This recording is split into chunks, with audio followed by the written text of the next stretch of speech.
Hello, lovely listeners. This is your co-host and editor for Tongue and Geek, Isaac. I just want to let you know that there's a little bit of audio weirdness in this episode. Not entirely sure what happened. I thought I had everything lined up and synced up, but it kind of sounds like my audio is about a half second ahead of Tyler's and Erika's. It's not too bad, but it seems like I'm responding to them faster or, saying things faster. That's probably why. Otherwise, maybe I was unstuck in time that night that I recorded this. I'm not entirely sure what was going on, because like I said, I thought I had it lined up, but hey, I'm still learning as an editor. Anyway, I hope you enjoy the episode. Warning. Tongue and Geek contains heavy spoilers. If you haven't read, watched, or played the content being reviewed this episode, know that we will definitely spoil major plot points. Also, this show isn't for kids. We use words like and and it would take too much time and effort to edit them all out. Please don't tell our moms.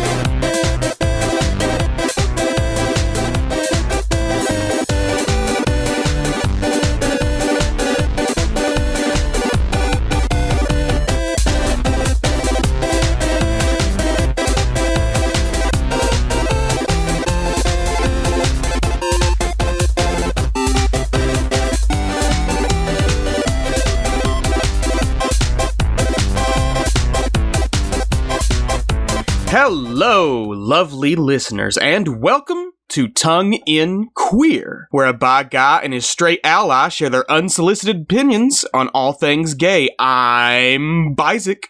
I'm Tyler. and Tyler.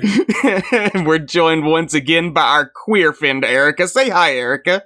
Hi, everyone. Fantastic. Today we're reviewing She-Ra and the Princesses of Power, the Netflix original 2018 reboot of the 85 series, She-Ra Princess of Power, developed by ND Stevenson for DreamWorks. Tyler, you want to give us some background on this one?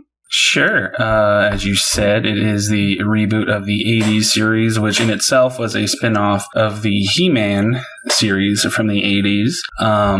ND Stevenson and their crew basically decided to take the characters and the mythos and just completely update it for a modern audience, deepen the characters, deepen the lore, tell a ongoing narrative arc with character development and just love and betrayal and conflict, and they also made it queer, if you couldn't tell by the intro of this episode being Tongue and Queer. And it premiered in 2018, has 5 seasons, ended in 2020, and it has gained a significant fan base for being a really good show.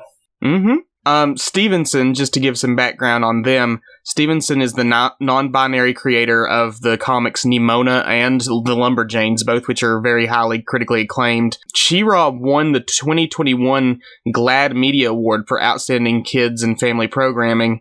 This series differs a lot from the original in multiple ways, like Tyler mentioned, most notably in that it really doesn't have any connection to He-Man and the Masters of the Universe other than a few placeholder names. Nope. Yeah, just a couple of little references here and there, and that's about it. Also, a fun fact about this series, it has an all-female writer's room. Well, I guess that's it for background. Well, to give credit where credit's due, I don't think shows in the 80s were really about, being a show and telling a story. It was about selling toys. No, yeah, completely. So, it definitely differs in that there is a plot and characters, and character arcs. He-Man made to sell toys because it was a toy first, and they said, hey, we can do that, but with a girl. So let's give him a sister named Dora, and let's sell toys that way. Erika, I think you were the one who brought this series to our attention. You want to give us some background on how you came across this? Yeah, so, She-Ra in general, the very first exposure I ever had to it was through Adult Swim's Robot Chicken, which is, I feel like how I came across a lot of things, because it's a show that uses toys and action figures. They had a fair amount of He-Man, and then they also had a little bit of She-Ra. So that was kind of the first time that I ever saw She-Ra. I'd never seen the 80s show. I hadn't seen any toys in real life, but I was intrigued. I was like, who is this person? It's nice that she doesn't have insane cleavage. Also, she has a horse. Wow. The horse has an outfit. I mean, Especially in the new revamped show, she doesn't have insane cleavage. So, I mean, that's kind of nice. Damn it. Yeah, there's a, so that was the first whole discussion online about the character redesigns. Unfortunately, we'll go there. We'll get there. Oh, I don't wanna. I think it came across my radar the same way that Our Flag Means Death did, in that I just float in a lot of circles that are Harry Potter themed, and in the Harry Potter fandom, there's just full support for queerdom. So anytime that there's any kind of show or movie or literature that comes out, everybody's just collectively talking about it. So people were so excited. I was trying my best not to have anything spoiled, but people were so excited to see that there was a show and that children could watch this show, and that there wasn't queer baiting, that there was actual queer romances in this show. So I remember seeing that and being like, okay, the animation looks great. I've always been kind of curious about She-Ra since I saw Robot Chicken, and people have only good things to say about the writers, about the creator. And then we're actually here to tell, we can actually on Netflix tell like queer stories. So here for that. So I was really excited to do it, but I didn't end up, starting watching it. I put it in the queue, and then Tyler one day watched the first episode, and then... Thank you for giving me credit. Yeah. Because I was going to take it.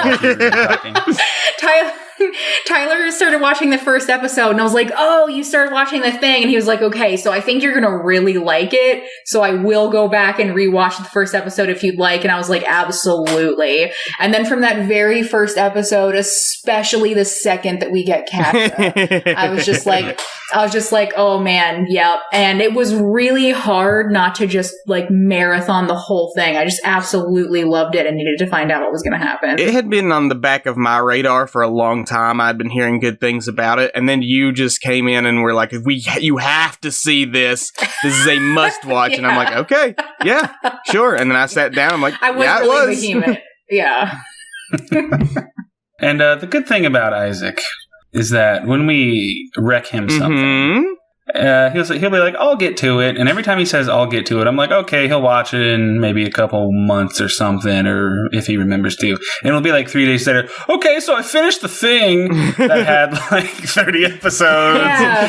It's never like, oh, I watched the thing, the first episode, or I watched it and I didn't like it. It's like, well, I just marathoned all of it. You did the same thing with Our Flag Means Death. Yeah. You're like, dude, it's so great. And he's like, oh, I'll get to it. Like, we meet you 2 days later, and you're like, so I finished Our Flag Means Death.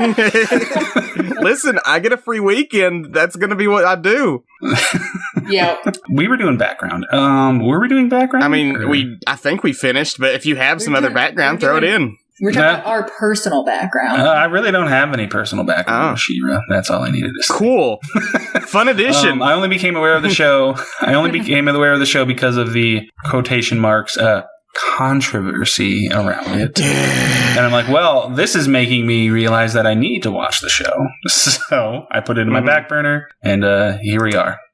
I can't wait to talk about the characters. Okay, let's do a little quick synopsis, and then we'll just...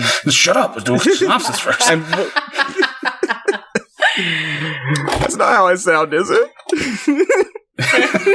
Wait a little bit. You're getting kind of... Well, fine. Where do we want to start then? I guess a basic 2 to 3 sentence overview of what the overall show is about. There's a bunch of bad guys called the Horde who are destroying a planet called Etheria. Adora is a member of the Horde who realizes that the bad guys are bad and decides to join the good guys. This upsets her lesbian lover Catra, who then decides to horribly abuse her throughout the rest of the series. There's the synopsis. Okay. Well, and Adora, who was part of the Horde, realizes that they're a terrible, evil, alien, robotic dictatorship and switches allegiances and works with our other 2 protagonists, Bo and Glimmer, to reunite the Princess Alliance? Is that what they're called? The Princess Alliance? Princess Alliance. Okay. We follow their travails and journeys as they do that, and the cast grows and the conflict gets more intense as the series progresses. So where do you want to start, smartass? I guess that's a good question. All 3 of us like the show, obviously, and as Erika put it, she can't wait to talk about the characters. Mm-hmm. So I guess we can start with the characters. Should we jump in with the protagonist, Yeah. Adora? Yeah, let's jump into Adora. Adora. There's a lot I like about Adora, but it kind of takes... This is going to be hard to talk about without also talking about Catra. It takes a while for us to really see the depths of Adora as a character. When she's first introduced, that first episode, she's like, you know, she's a Horde soldier and a damn good one. She's, you know, invested in fulfilling her mission and doing what the Horde wants. And she's been basically indoctrinated into this military lifestyle of, we have to stop the princesses. The princesses are bad. I don't really know why. They won't really tell me why, but we gotta stop them. And then she has that realization pretty early on that, wait a second, everything I've been told my entire life is a lie. Something like this isn't right, and the princesses aren't doing anything bad. The Hordes are the one destroying the planet. Right out the gate, she's kind of thrown off, which kind of makes it hard to figure out her character, because we get like 2 episodes where she's now immediately thrown out of her usual lifestyle, and we have to figure out, okay, what is Adora like now? And what I think happens in these earliest couple seasons that's really sort of fun while we're trying to figure out who she is that she's kind of dumb. Yeah, she's kind of what would you call? I don't know the term for a himbo, but a woman. Is it a shimbo? I think it's just a bimbo is the term you're looking for, which is very sexist. Well, that sounds derogatory. It is derogatory. So I'll call Adora a shibo. Okay, she's just like so incredibly ignorant of every sort of element of culture. She doesn't know what a birthday is. She doesn't know what a horse is. There's an episode where, like, they're talking to Glimmer's aunt, and the whole time they keep referring to her as Glimmer's aunt, and eventually, like, Adora's like, wait, you two are related? And they're like, what did you think we meant? And she's like, I don't know, I didn't know what aunt meant. I just assumed somebody would explain it to me eventually. Yeah, the first couple episodes, it is kind of hard to... She's not necessarily boring a character in the beginning. She's just kind of like, oh, we've seen this kind of character before. As the show progresses and you see more of her personality, like, she's a good warrior and, like, she's a good tactician and stuff like that, but she's just kind of goofy and kind of oblivious. There's a reoccurring theme where she just kind of makes an ass out of herself, and just kind of like talks in circles and doesn't know what the hell she's talking about. She's so out of her depth with anything that's not combat related, and she tries to apply her combat military tactics to other elements of her life, and it fails miserably. It's really funny watching her kind of just like fumble all over herself, because she's kind of clumsy too, but they don't oversell that. And like the whole, clumsy trope can be like obnoxious, but I think they do it well with her. that whole scene in the beginning where she's like trying to figure out the sword and she's swinging it around and saying the words and she just can't get it. And it does a really good job of endearing you to her past the initial tropes of what she is. And I think that's the show's strength overall with the characters. They're tropes. They all start off as tropes, but they just keep adding layers to them like onions, as Shrek would say, the scholar. How about you, Erika? They're all like onions. So I am really surprised to hear this is where the word bimbo comes from. Like, just to backtrack on that a little bit, because himbo came from, like, originally the Italian word was bambino, apparently, which means like a attractive, strong, but stupid man. The great bambino. Yeah, and then we get like bimbo, which I guess started in the 1920s, which is really interesting. Like, and then it just kind of evolved. Instead of being like, oh, it's a simple, beautiful man, it's like, that's a simple, beautiful woman. And it's, bimbo just seems so much more derogative, than himbo. Himbo's almost like affectionate. Well, whereas isn't himbo an internet term though? No, it's a thing that existed that I guess the internet just, we brought it back in the same way. Huh. My brother in Christ. I love the brother in Christ. It's incredibly good. It's, even at this point, probably a little dated, but great. I guess if we're using it academically, I guess we can call her a bimbo for the second. We're not going to call her a bimbo. We're going to call her... okay. It's a fun word. It's just interesting how that started in the 1920s, and it means, like, unintelligent woman who's blonde and, like, really curvy and wearing, like, provocative clothing and a lot of makeup. Like, it's funny how the woman counterpart becomes so much more about looks and sexuality than the guy counterpart. I don't know. I was very distracted by that. I think it's fascinating. But yes, your opinion on Adora, general. Yeah. Okay, so I really, really like Adora a lot. I mean, she's the less great half of the, her Catra duo, but she's a lot of fun with her weird little hairstyle. And there's so many things about her that are really cute and endearing. Like, there's a part pretty early on, I think, when she's like realizing that,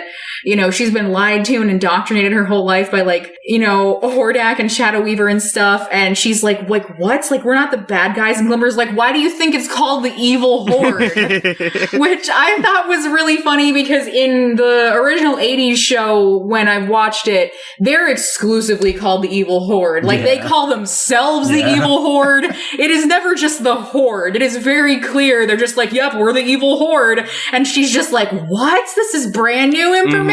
And then her just getting, her initially like meeting, Glimmer and Bow and stuff. It's just so endearing. Like, I really like Adora and I didn't have a hard time warming up to her. There just isn't a lot of depth there. Initially, she's not like the deeply complicated, problematic like Catra or like anybody else who's gonna come along. I like her a lot though. She's just like so innocent while also just being like so completely shell-shocked that it's like princesses aren't bad. like what people are just having fun with flowers. Like, we're the bad guys. It's so cute. So I liked her immediately. I was really there for her, like forming her friendship. Then we get Catra in on it and I'm immediately sold. I think she's a nice contrast to Glimmer because I really don't like Glimmer. Glimmer is probably like my least favorite character. Bearing the lead here. Yeah, really, like, of everyone in the show, just absolutely really don't like Glimmer. And I like that later on Adora calls Glimmer out a little bit on her BS. Not nearly to the extent that is deserved, because in my opinion, Glimmer's a pretty bad friend. And this is a story about friendship. This is a hot take. Yeah, I've got a hot take I'm holding on to, but this is a hot one. You want to just get into Glimmer here? No. Yes. Yep. I don't like Glimmer. Okay. I tolerate her more than Erika does. There's a lot of, and I know we'll talk about this later, but I can't ever watch a show especially a show, because that's a continued story that goes across seasons, and not see what people are shipping. Yeah. Right? I can't ever be watching something and then not be like, what are the pairings? What am I in for? What are people like feeling from this? And so obviously the big one for this, when you look it up, as I did probably like episode 2, was Adora and Catra. But then we also have Adora and Glimmer. And I'm like, that to me seems terrible and strange. Like the obvious ship. It is the obvious ship. It's like the Harry Ron. Ship. It's like the Harry Ron. It's like, okay, I get it. But then, and this is something we'll hop into more later, the number 3 ship was Hordak and Entrapta, who's another character. And I remember reading that and being like, huh. Who? So, like, it's gonna be real. I'm in episode 2. I'm like, who are those 2? Yeah, exactly. I know. I'm like, so I don't know who any of those people are, but I have a vague conception that Hordak's a bad guy. So that for sure must be like a really dark pairing. It must be like really like edgy and must be like very like, she's gonna get kidnapped. Like, it's gotta be very, and then, we're going to get locked and loaded here tonight, but wow, we're in for some stuff there. But so I guess I had high hopes that Glimmer was going to be cool. I mean, she's very pro, like, let's adopt this girl and bring her back to our city where I'm princess of Bright Moon. But oh man, Glimmer's she's the Blossom if this was the Powerpuff Girls. She's incredibly bossy. No one checks her on her shit. She is so overconfident to a fault. And she just bulldozes over what people want and just says, well, I'm a princess, so fuck you, to like Bo and Dora and other people. You're right, later on, the show calls her out for it, because in season 4, we get to see her ignoring what her friends tell her, their advice and, their judgment. She ignores it and goes through with a very terrible plan that ends up really screwing everyone over. So I like Glimmer. I understand all of these criticisms you have of her, but I think they're all valid character traits that she has, because we learn very early on that she's sheltered. She's part of this Princess Alliance. She's part of this resistance against the Horde. But her mother, who is the Queen of Brightmoon, the head of the resistance, doesn't want her going out into the fight. She's being very, very overprotective of Glimmer, not letting her do anything. And this has Glimmer very frustrated because she's like, we're never going to make any progress. The Horde's just going to run all over us. We're just wasting our time. So she is sort of she is bossy, but I think she's more of like the hot-headed kind of bossy instead of just the, I'm the leader, do what I say. It's more like, we got to get stuff done. Come on, let's do something. Yeah. So I think she works well for that, especially because she's with Bo, and Bo is her best friend he's the regular guy character who ends up being the emotional core and, moral core and common sense core of the group. Basically the group mom. Just because the heart, you would say, considering he's adorned with many a heart. Yeah. The heart and the brain, let's be honest, because there's a lot of situations where he's just like, guys, why are we fighting? Talk this out. Or he's like, why the hell are we doing this stupid plan? And he tries to do this. He's very put upon by Glimmer, I think, but I don't ever get to the point where it's like, I'm frustrated with Glimmer. I feel like it's much more, Glimmer is the driving force of this rebellion. She wants to see the world made free from the Horde, and she goes above and beyond for that to the extent where she makes poor choices, reckless choices, and even ends up ignoring her friends and, running over her friends' ideas. But I feel like that's her character, and it's done well.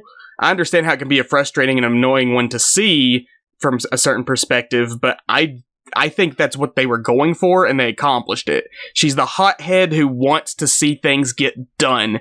And if that means, sometimes I'm going to have to get a bit of an attitude with the people I like, that's fine.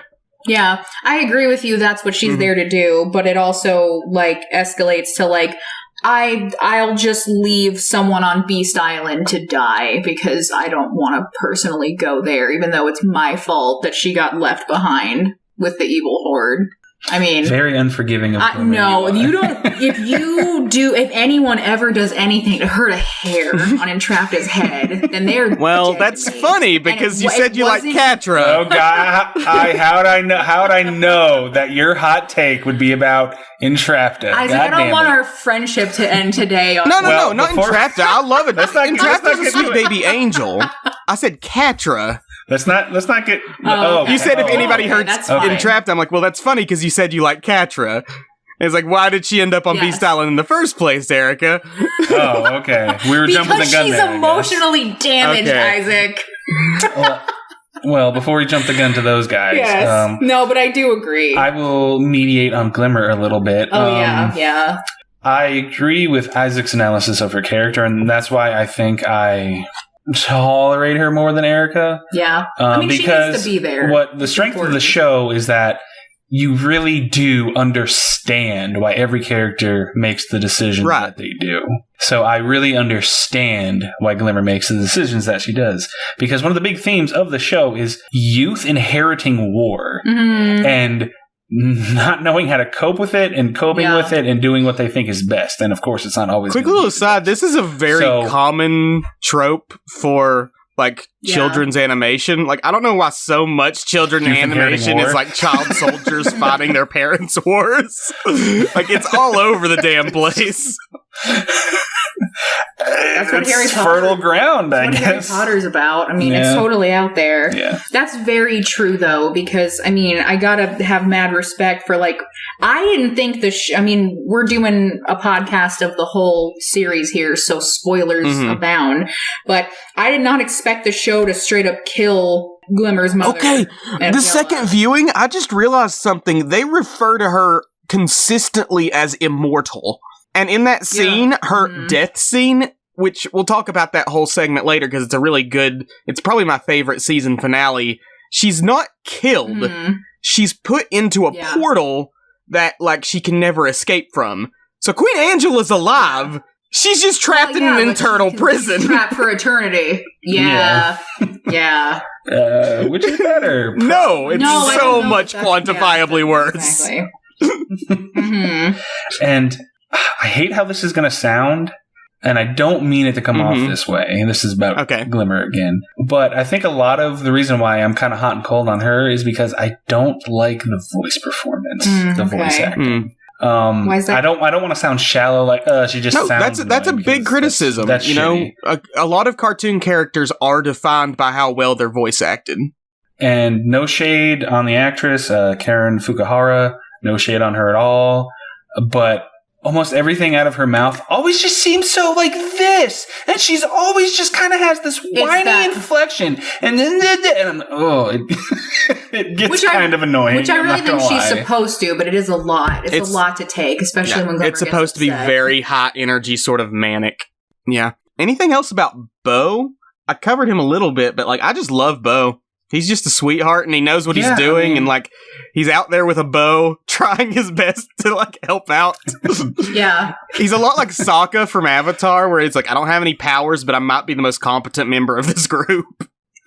Yeah, he's as the internet loves to dub wholesome characters, you know, a little cinnamon bun. He's probably like the least dimensional of the trio, but that's not a bad thing because Glimmer and Adora definitely need that anchor, and Bo is really, really good at being that anchor. And I really like how they give Bo moments of, because like he's always like the positive mediator, but like when shit gets too hot, sometimes he'll kind of like, you know, put his foot down and, you know, call them out and be like, guys, like what the hell? You're both being assholes. Of course, he doesn't use this strong language, but they are smart enough to, you know, unfrost the cinnamon bun a little bit to make him a little bit more than just, you know, the cute, heartfelt best friend. Yeah, and I like that even though he's eventually going to end up with Glimmer, and even though he's Glimmer's friend first, like, he still has his own, like, identity and his own, like, autonomy. Like, there's plenty of times in the show, especially towards the end of the season, where Glimmer's like, I'm the boss, like, you're gonna do this, and then Bo and, like, Adora are like, nah, but, like, we're not. Like, we are gonna go to seasons space. 4 and... And we are gonna help Seasons in 4 and 5 really test the, like, friendship of the best friend squad, as they've dubbed themselves, or as Bo's dubbed them. And we really get to see the limits of their friendship pushed, because Glimmer makes some very hard choices about the Horde, because the Horde is, like, winning the war. They're about to, like, completely crush the rebellion, and Glimmer realizes... Let's just talk about Season 4 real quick. I guess we're just jump all over the place.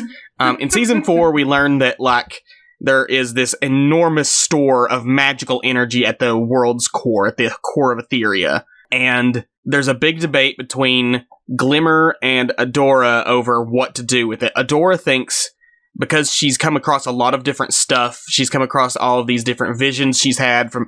Turns out Adora is this member of an ancient race called the First Ones. Way too much lore to get into right now. It's pretty lore. There's a lot of lore. Ancient civilizations, magic, galactic conquerors, all kinds of shit. But Adora is basically like, we cannot use this energy. It's highly volatile, and it will destroy the planet if we try and unleash it. Glimmer, who has been manipulated by Shadow Weaver this whole time, and God will get to Shadow Weaver. Ooh, Shadow Weaver. She is like, we are losing this war with the Horde, and we have suddenly come across something that could significantly give us an advantage. We need to use this.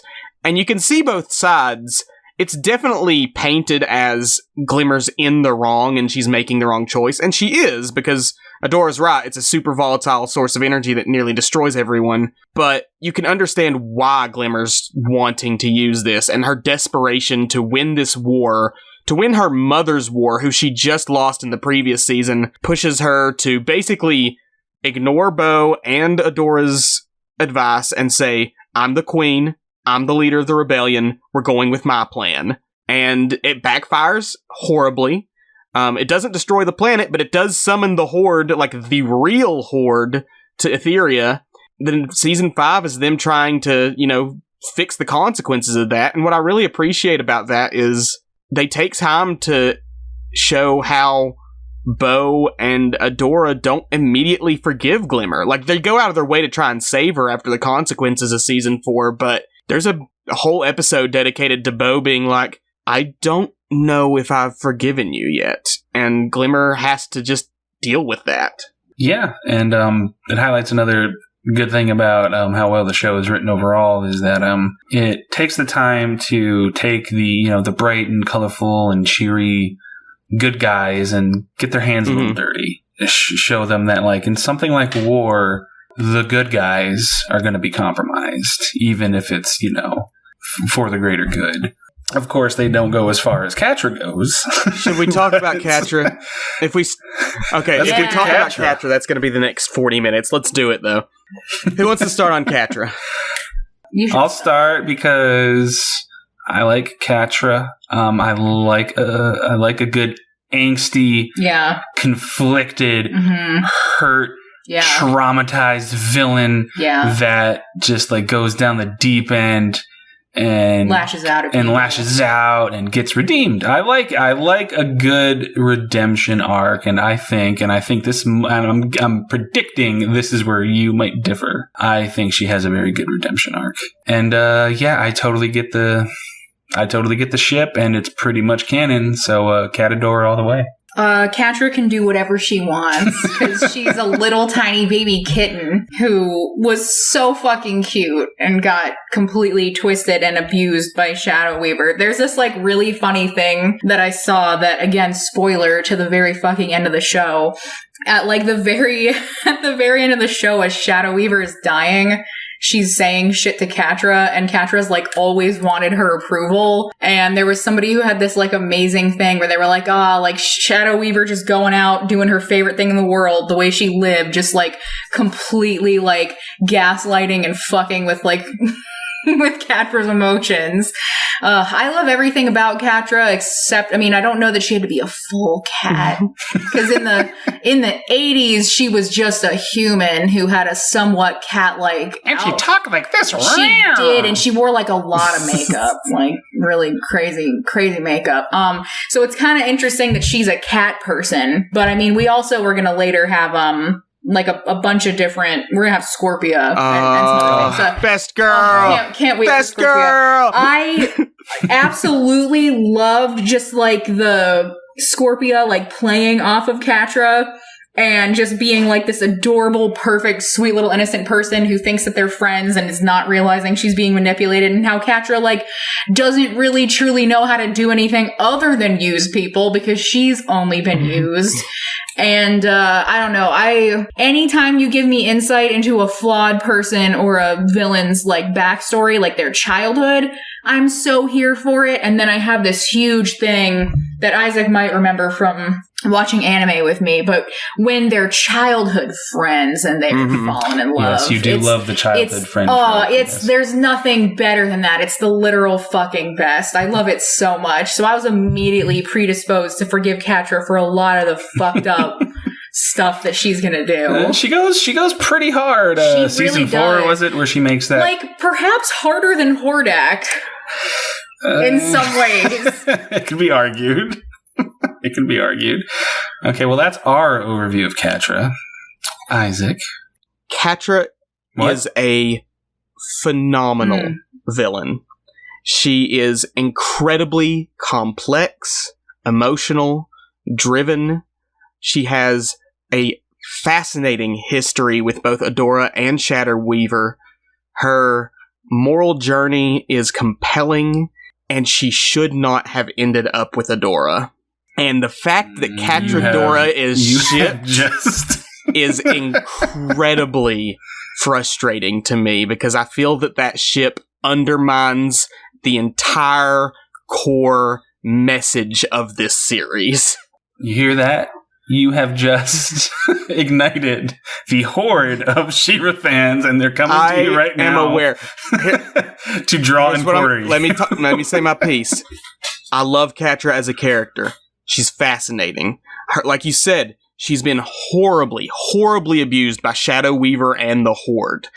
She's taken a lot of that abuse and internalized it to her own actions. She tends to self-victimize herself. She says, Adora abandoned her. She constantly blames Adora for things that Catra is doing. Like, anytime Catra will hurt somebody in the rebellion, she'll blame Adora and say, "This is your fault. You made me do this."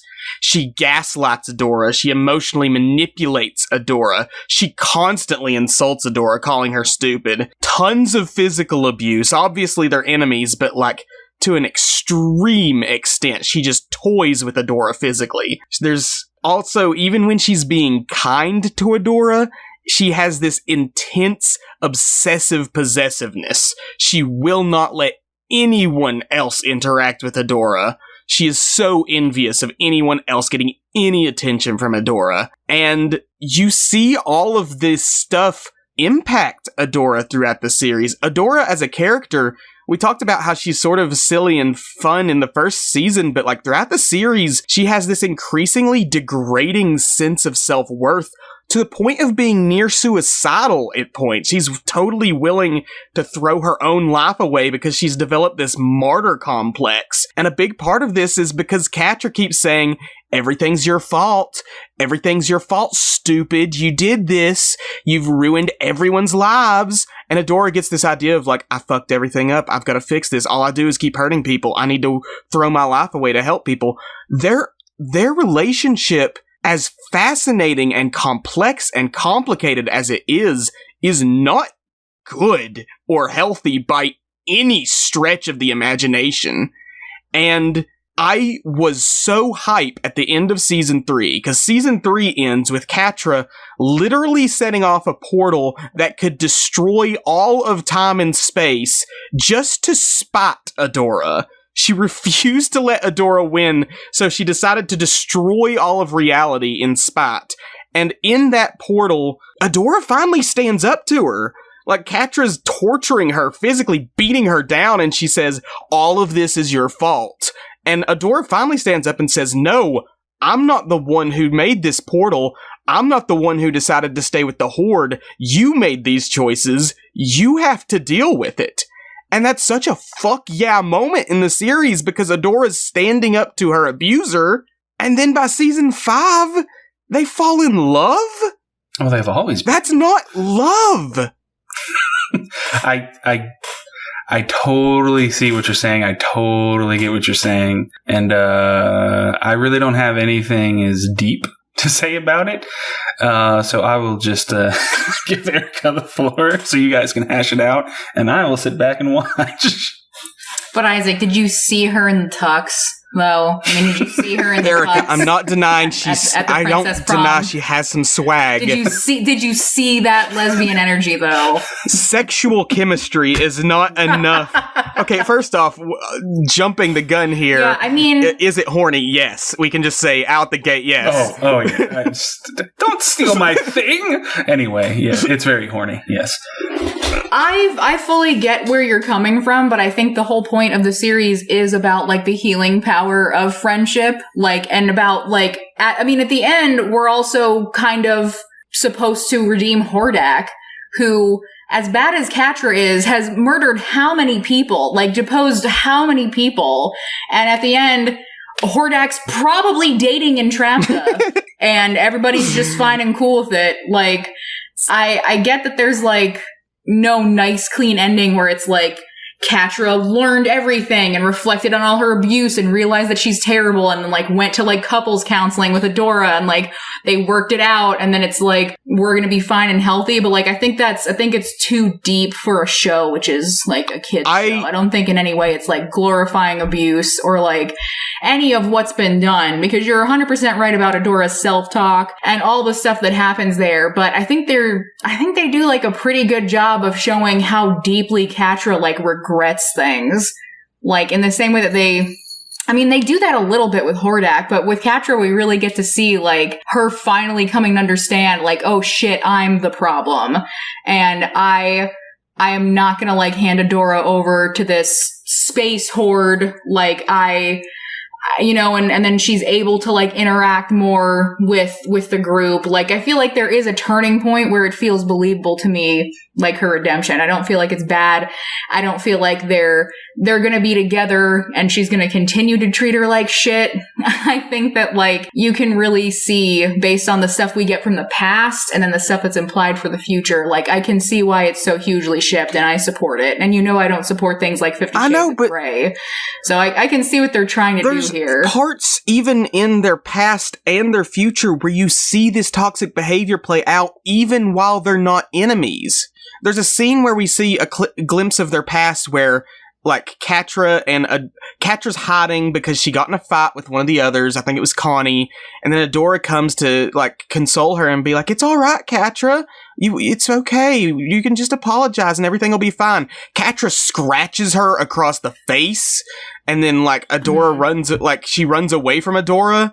And then when Adora finally gets her to talk and calm down, Adora says, it's all right. We can just go and make things right with Connie. And then she knocks Adora over and runs away from her again. Like, she was being physically and emotionally abusive to Adora before they became enemies at the beginning of the series.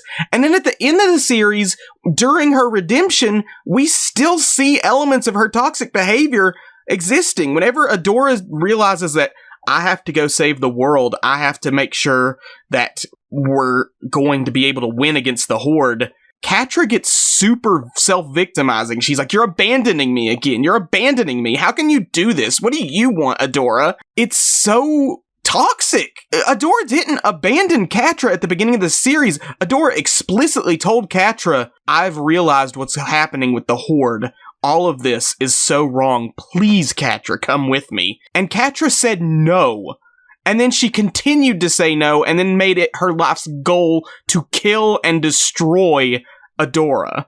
Yeah, I mean, I again fully understand why Catra reacted that way, because what Catra has is very similar to, I hate that I always have to bring it back to this, but extremely similar to what all the fucking Slytherins in Harry Potter have. They get to sit there and hear, oh, Harry Potter fought Voldemort and took the Sorcerer's Stone. It's so cool to hear how that happened. I'm sure that's actually true. That's great. Like, all she gets is Adora coming back and being like, guess what? Everything we've ever been told is a lie. I have no proof for you. We're being abused. Come with me. Everything you think you know is changing. You have no one else in your life but me. Catra knew at the very beginning. Like, Adora's like, the Horde's evil. And Catra's like, you're just figuring this out?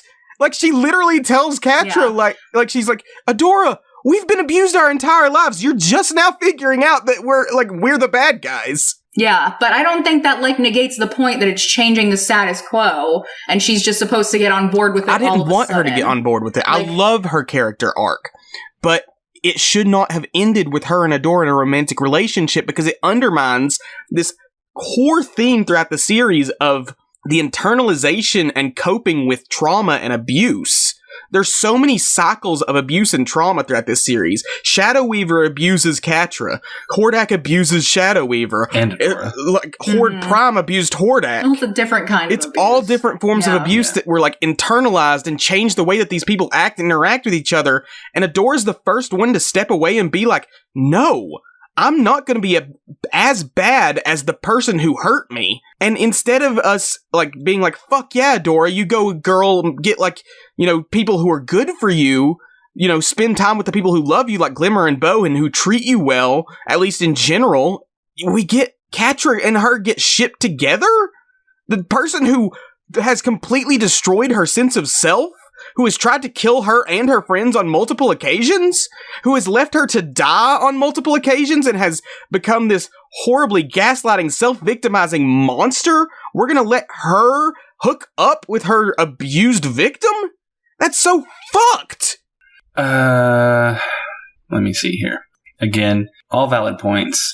And that raises the bigger question of, when we're telling these fantastical stories with, you know, the backdrop of, like, realistic psychology and relationships and like that, how far is too far? How realistic to, like, real world psychology and emotions and relationships do we have to be responsible? And how much can we give into the fantasy of it, you know, for crowd pleasing reasons? But that's, like, a whole wider discussion. Just my own interpretation of how they ended Catra had to earn everybody's trust back. She didn't decide, I'm going to be the good guy, and then everybody said, okay, welcome to the team. It was still a prolonged journey of, slow your roll, okay, like, this is very tentative. We don't accept you completely yet. You have been trying to kill us this whole time, so we don't trust you. And even though the ending ends with like everybody together and like a new beginning and happiness, I still felt that there was that sense of we're still working on things. We're still, working on each other. We're still gonna have to like process everything. I didn't get the sense that everything was tied up in a, no pun intended, bow for everybody at the end. So while I totally get where you're coming from, I don't think the ending is as irresponsible as you think it is, as far as Catra and Adora are concerned. I mean, I think like the point that they're trying to make is that, just like Isaac said, in season 3, she makes the choice to cut Catra out. And it's only once Catra is like, I'm in the wrong. I'm doing this one thing here. And when Catra's doing this thing that she thinks is going to be the end of her life and like sacrificing herself, like she's not doing it because she thinks it's going to make her be forgiven. Like she's not searching for forgiveness. She's not searching to get Adora back. Like she's not expecting that. And I think that really shows how, like, Catra's never really expected that anyone could treat her well, or that she could have love that wouldn't be, like, taken away from her. Like, I just like that Catra wasn't, like, seeking redemption, and she wasn't seeking forgiveness. She does this thing at the end that Adora decides of her own free will, because she's a compassionate person, to give it. And it's not our decision or anybody's decision other than the person who cut this person out to be like, you've made an overture, like you're doing the right thing. I'm giving you the chance to like redeem yourself here. So I think it's like, I think they do a good job of showing us how Catra's like realizing how she's fucked up, and that she literally, like you said, has never really been under the illusion that she's shitty but doesn't want to be anymore. Like, I don't think it's not problematic, and I don't think it's difficult. I don't think it's not difficult, but I don't think, like, I would not classify their relationship as it ends as abusive. I think that kind of downplays, like, what the show is trying to go for, and then I get that you can make those comparisons, though. I think what it's saying is that you can hurt somebody, and it's awful, and it's not excusable, even though you have abuse and trauma in your background. But if you make the effort, if you genuinely make the effort, you can come out the other side. I think that's what it's saying, and I think that's what they were trying to get across. Yeah, it's good because you're not the only one I've heard. There are people out there who don't think they should have been together, that Catra should have been redeemed. So that opinion is out there. And I get it, but at the same time, I'm not even against Catra being redeemed. You're just I'm against her being with Adora, because what it does is it makes them codependent. Catra and Adora are codependent in the sense that both of their toxic behaviors, Catra's like abuse and self-victimizing and gaslighting, and Adora's degraded self-worth and martyr complex, they feed into each other. The reason that Adora is willing to go save Catra after everything she's done to her is because Adora is so driven to be everyone's hero at the cost of her own life. She is totally willing to throw everything away if it means saving somebody she has any emotional connection towards. And that is because she sees no value in herself. And that's because she's been treated about shit by Catra.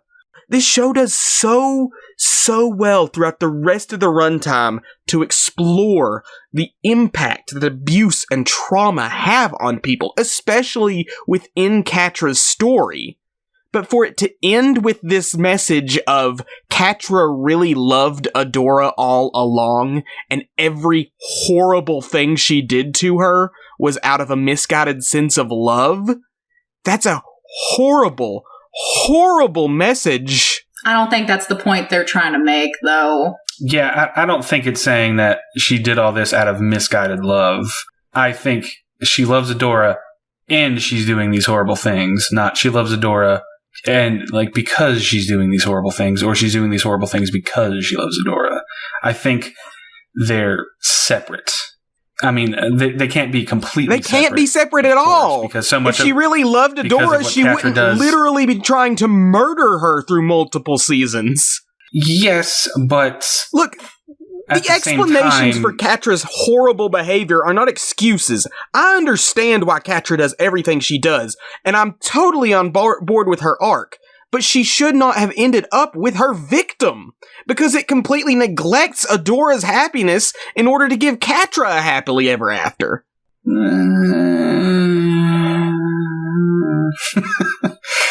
I mean, I don't agree, but I don't want to... We gotta move on. We gotta move on. Yeah, I mean, I get it. I think we can chalk a lot up to the fact that they're not only, like, victims of war, but, like, child soldiers. So... I get it. There's a lot of problematic shit here for sure, but we haven't even finished talking about it. Let's talk about all the other good stuff, because there's so much good stuff in this series, and it's only at the end there where I have that problem.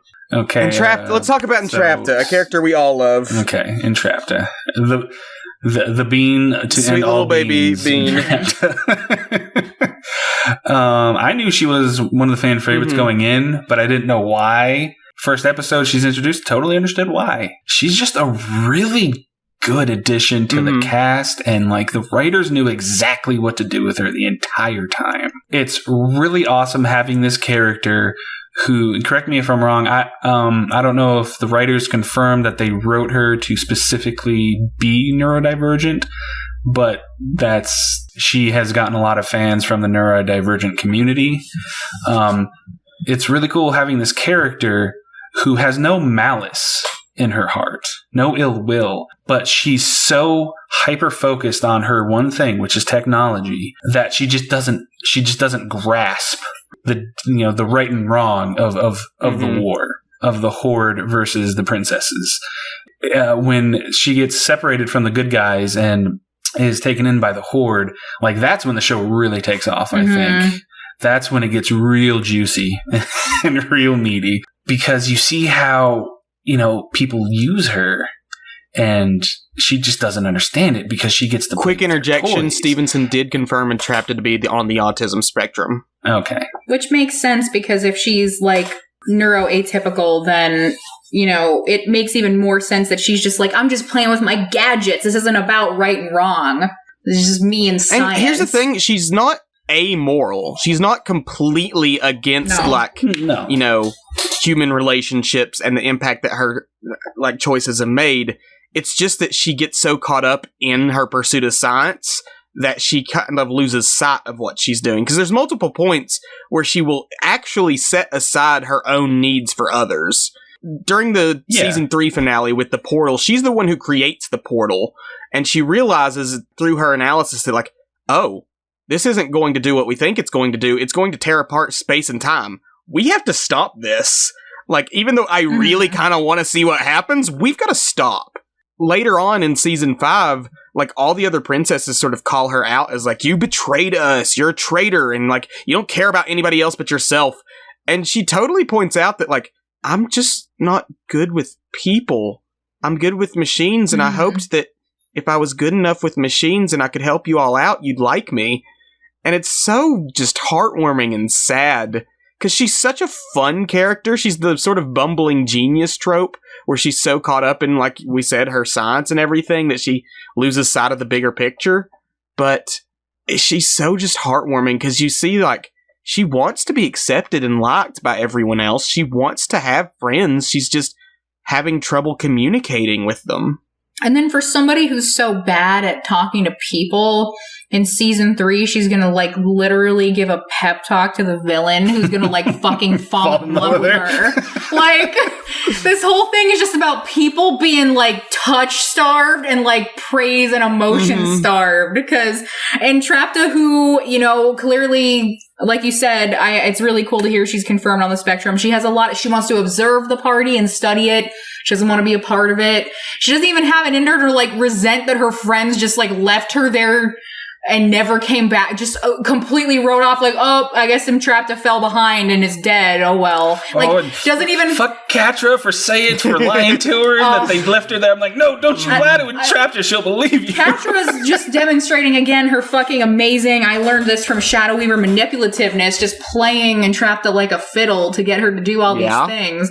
But it's wild that this person who like is really, says all the time that she's not good with people, like is so good with people and is literally gonna like be like, oh hey bad guy, like I see you and you're valid, and he's gonna be like, oh my god. It makes total sense too, because Hordak comes from a culture that values efficiency over anything else.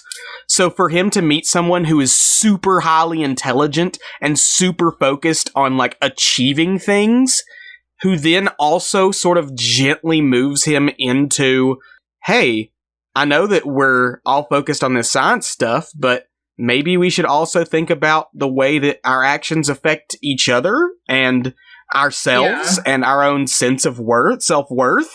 And like, that's why I don't have a problem with Hordak and Entrapta being a couple, because even though Hordak's a terrible person who does terrible things, he's never really super abusive to Entrapta, and we see him progress with her throughout the entire story. There's never like a point where he regresses, except when Catra fools him into thinking that Entrapta betrayed him. Oh my god, it was so cute the way he's like, oh, I'm gonna suit up and go to war, and she's gonna go stand over there, and I'm gonna like clash swords with her, and Catra's like, oh yeah, because she's totally not on Beast Island, and I didn't send her to die. She totally double-crossed you. That's the thing that happened. Oh god, that's so fun. This guy who's just this like creepy hulking guy who's always in his little cave. I don't think there's like anything about this show that I like more than Hordak and Entrapta. That's why I got you the pin. So fucking amazing. Like again, when I saw that pairing, I'm like, oh, it's super dark. It's about Entrapta becoming evil. No, it's about like the most heartwarming. Yeah, it's like the cutest shit ever. It's absolutely ridiculous. It's this person who's just like, I can't pick up on social cues, but I'm still here, and I'm gonna fucking tell you that imperfections are beautiful, Hordak. And he's gonna be like, this literally changes everything. I have value. Life. Walking over all my points. Sorry. Both of you walking over all my points. This is a trope that I love, is when the two people kind of just come together and they find something that they were missing, and they get unzipped, and like without like realizing it. Like it's kind of, wow, we keep going back to Harry Potter. It's like what comparison. Shit, now her name is escaping me, and Luna. It's like what Luna does with Harry, kind of like Entrapta doesn't see the flaws of Hordak that he's hiding, because we learn that Hordak is just part of a collective who was banished by Horde Prime and for being like imperfect. So all this that he's doing is just like, I'm gonna be the best, and I need Senpai to notice me again so I can be part of the collective. Just Entrapta being around and just being who she is enough for Hordak to just kind of let his guard down a little, because she's not seeing like the military dictator. She's not seeing the scary guy in his cave. He's just another guy who like wants to. He's a bat in a dress. Yeah, he's just a guy. He's her lab partner. He's letting her. Yeah. He's just letting her play around with stuff that she wants to play around with. They do science together. He's befuddled. He's befuddled by her, and it's so goddamn cute. I have this thing when somebody has like just been around so much shittiness that they don't expect anything good, and then they get that good thing. And like Tyler knows that we see it in Mad Men with Don Draper and Megan when Sally spills the milkshake. There's like this scene. There's a spill the milkshake. Yeah, there's a spill the milkshake scene in like in the show here in the way that like in Mad Men, it's like this character he had a shitty childhood, and he had a really negative, terrible wife, and they're divorced. He with his future girlfriend, they're not together at the time, like one of his kids spills the milkshake all over their food, all over her clothes, and he's like, great, and he gets ready to get all upset, and the girl's like, no, it's fine, it's just a milkshake, let's get some napkins. And that's literally what, like, Entrapta provides for Hordak, is he's like, I'm such a dumb idiot, I can't make this portal work, like, fuck me, I guess, like, everything's awful. And she's like, oh no, it's just because you didn't plug that thing there, like, try that. And he's just like, what? Like, it's like, again, these people just don't have any frame of reference for anything that is anywhere near, like, positive self-talk or self-worth. It's anything. And she's just like, no, like, I'm smart and I'm passionate and you're smart and passionate and I like being around you. And he's just like, this is brand new, groundbreaking. It's all about breaking cycles of abuse and trauma. Like, this whole series is about that. It's at the core. Every person, every character, good or evil in this series, has been traumatized by someone else. Mm-hmm. What about the horse? Oh, Swiftwind? Yeah, he was traumatized by being a horse, then suddenly being given sentience, and then he decided, I'm going to free every horse in Imperia. That's true. That was incredibly enjoyable. Sidebar about Swiftwind. He is the only character I think they dropped the ball with, because I like him. He's just not in it enough. They don't do enough with him. He's pure comic relief. Come to realize that the fandom kind of hates Swiftwind, and I don't know why. I haven't looked into it, but in prep for this podcast, I watched a couple video essays and stuff like that, and everybody made a dig on Swiftwind. I'm like, where's all this Swiftwind hate coming from? Like, he's fun. It's because he didn't talk in the original show. No, I just don't think they like his character. I can see some people thinking he's obnoxious because he is sort of like, he is the comic relief, but he's not breaking in any way. I feel like I think he's very funny. Yeah. I love the part where they're having a meeting in a tent and he's just ripping through it with a knife he has in his mouth or whatever, and he's being awkward about it, and he just comes and is I'm here. Yeah. But yeah, I like him. I like how he constantly tries to get a chair in the conference room. He's talking to everyone. He's like, when am I going to get a chair? I also think they could have played up his relationship with Adora more, because they have this super connection, but we don't see a lot of it. So I do wish he was in it more. That's really the only main reoccurring character that I have a major problem with, is just Swiftwind is not in it enough, and we don't get enough character development for the talking bases. Part of just the limits of the time and constraints, because this is really just a 4-season series. Seasons 2 and 3 are just half seasons. Yeah, they had a lot more that they wanted to do, and they had a lot of things that they didn't really get into. I know that Perfuma, they designed her to be a transgender woman, and her character designer is trans, and that's the entire staff's headcanon. But nobody ever specifically put that into the show, and they say that they have regretted not making that explicitly clear. But that was their intent. But there's just as I said, it's 4 seasons. There's so much that they're trying to do. There's a lot to be said about inference, and because the people, they pick up on it. That's the whole thing, Characters are portrayed in a certain way and designed a certain way and stuff for people to pick up on it and feel represented by them. So there's a lot of representation, LGBTQ representation here in this series that sort of you have to infer, and that's probably just part of the limitations of the studios, that they wouldn't let them say everything. Yeah, but they a lot of it is overt, which is surprising, because it comes from the number 2 animation studio, DreamWorks. I haven't watched any Disney original shows in a while, and I know that some of them have LGBTQ plus friendly themes, but I haven't seen Disney put out something this upfront and positive. So props to DreamWorks, for going as far as they did. There's some Disney's. You mean where a man can date a lizard man? Yes.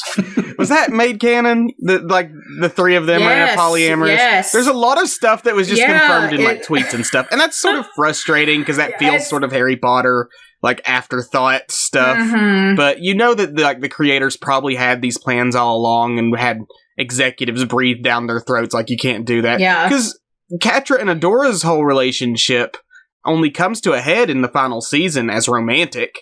Yeah. But both fathers have not a huge role, but a significant role. Only in 2 episodes, Tyler. They are... Yeah, they're overtly together. They're overtly in love. They're overtly Scorpia and Perfuma have pretty good, like, fucking chemistry for the short amount of time they're doing anything.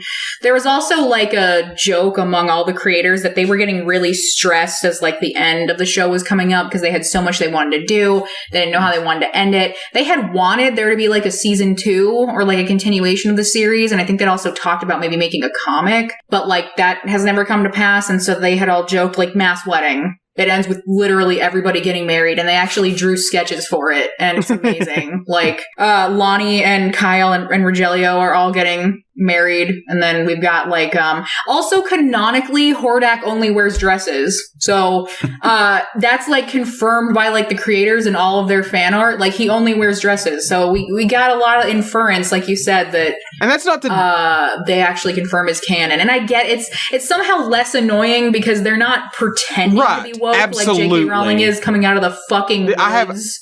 I have no grudge against the creators of this series. But I get it. It's definitely any limitations on this was put on them by executives who were like, yeah, you can have these characters have great chemistry and that, but we'll save the kiss for, like, the end of the series so that, like, we, like, it won't kill viewership or whatever. Anything like that, it's definitely on the executives' ends.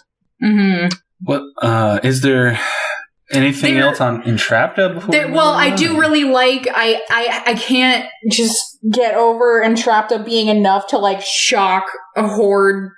What do they call him? Wrong Hordak. Wrong Hordak's the other one. Yeah. Good old Wrong Hordak. Oh, I love Wrong Hordak. Just, literally, though, I don't think that I've freaked out as much about as much as I love, like, the problematic Catra and everything. But, like, there's nothing that I have freaked out about as much as literally everything they ever did with Hordak. Like, that end of the episode they did where, like, brainwashed Hordak goes, like, Entrapta. I lost my shit. Like, I was just like, oh my fucking God. We're really, really wholesomely hitting a lot of stuff without having to explicitly say it. And then I also love at just, like, the very end when she's walking around with Hordak and is it Mermista? Yeah. Are we all just okay with this? Yeah. And that's great because like I said earlier, Hordak and Entrapta, Hordak's never really been terribly abusive to Entrapta in particular. Early on, he was, like, yelling at her and stuff, but he was, like, treating everyone like that. But he never goes to any, like, significant lengths to, like, hurt or manipulate her. So, like, as horrible as a war criminal as he is, no doubt, like, at least on a personal level, you don't ever get that tension between him and Entrapta. Yeah. That's a good enough distinction. Why does he have an imp? I always assumed that was, like, a failed clone. I can't remember. Yeah, Tyler and I had the joke, not knowing how the show was going to go, that was his, like, love child, the Skeletor. Yeah. That we're just, like, they share custody of the imp, and we figured maybe, I mean, we didn't know enough about the show to know if He-Man was going to come in at all, and he did not. Because 80s canon, Hordak and Skeletor have a history. Yes. They're frenemies, and I so wanted, because this happens in the 80s show so much. Every time, like, Hordak gets beat and, like, the heroes have him on the ropes, he turns into a fucking rocket. He turned into a rocket. And I wanted so bad for Hordak to do that here, but he never did. Yeah, he doesn't turn into an anthropomorphic rocket at any point. He's just a regular bat in a dress. I just love how cowardly the old school He-Man and villains are. They start all this shit, and then they get caught, and they're like, oh, fuck, gotta get out of here. And he's, like, wearing a, like, weird little neck thing made of bones. Like, remember his outfit in the it's watching the segue. Watching the 80s one after this one is hilarious because it's like it's the same show but 2-dimensional and on drugs. Yeah. It's hilarious. Mermista's a little tart. Yeah, well. They're also all the same girl. Yeah, they're the same character with model. Different hair and eyes. It's like Barbie. They're like the same person. And Bo is such a... Oh my god, Bo. He has this amazing mustache, and he plays the lute. Yeah. He's always playing the lute with like a little song. He's amazing. like Seahawk, but worse. Let's talk about Seahawk and Mermista. Yeah. Yes. Seahawk is my favorite. Mermista was like my show. Mermista was hard because I saw Mermista and I'm like, oh, you're my favorite. Like literally, step on me, Mermista. Yeah, like literally, whatever you want to do to me, Mermista, that is fine. Like, look at your hair and your nails and your deadpan voice. Like, I'm just here for a big goth girl. But then Entrapta happened, though, so it was hard. It was real hard. But God, I really didn't like Seahawk at first. He's a lot to handle. He's so amazing. I love him so much. He's not like Adventure! Yeah, he's very wholesome in the way that Scorpia is, but with Scorpia, it's like love at first sight. And I love how he's another trope I love. I love the big-hearted, open-hearted idiot. Like, there's not a bad bone. Way to target Isaac. That's so wow, Erika. Waiting for matters. you to target me. Jesus fucking Christ. That's maybe the meanest shit you've ever said to me. Oh, he's going to need to recover from God.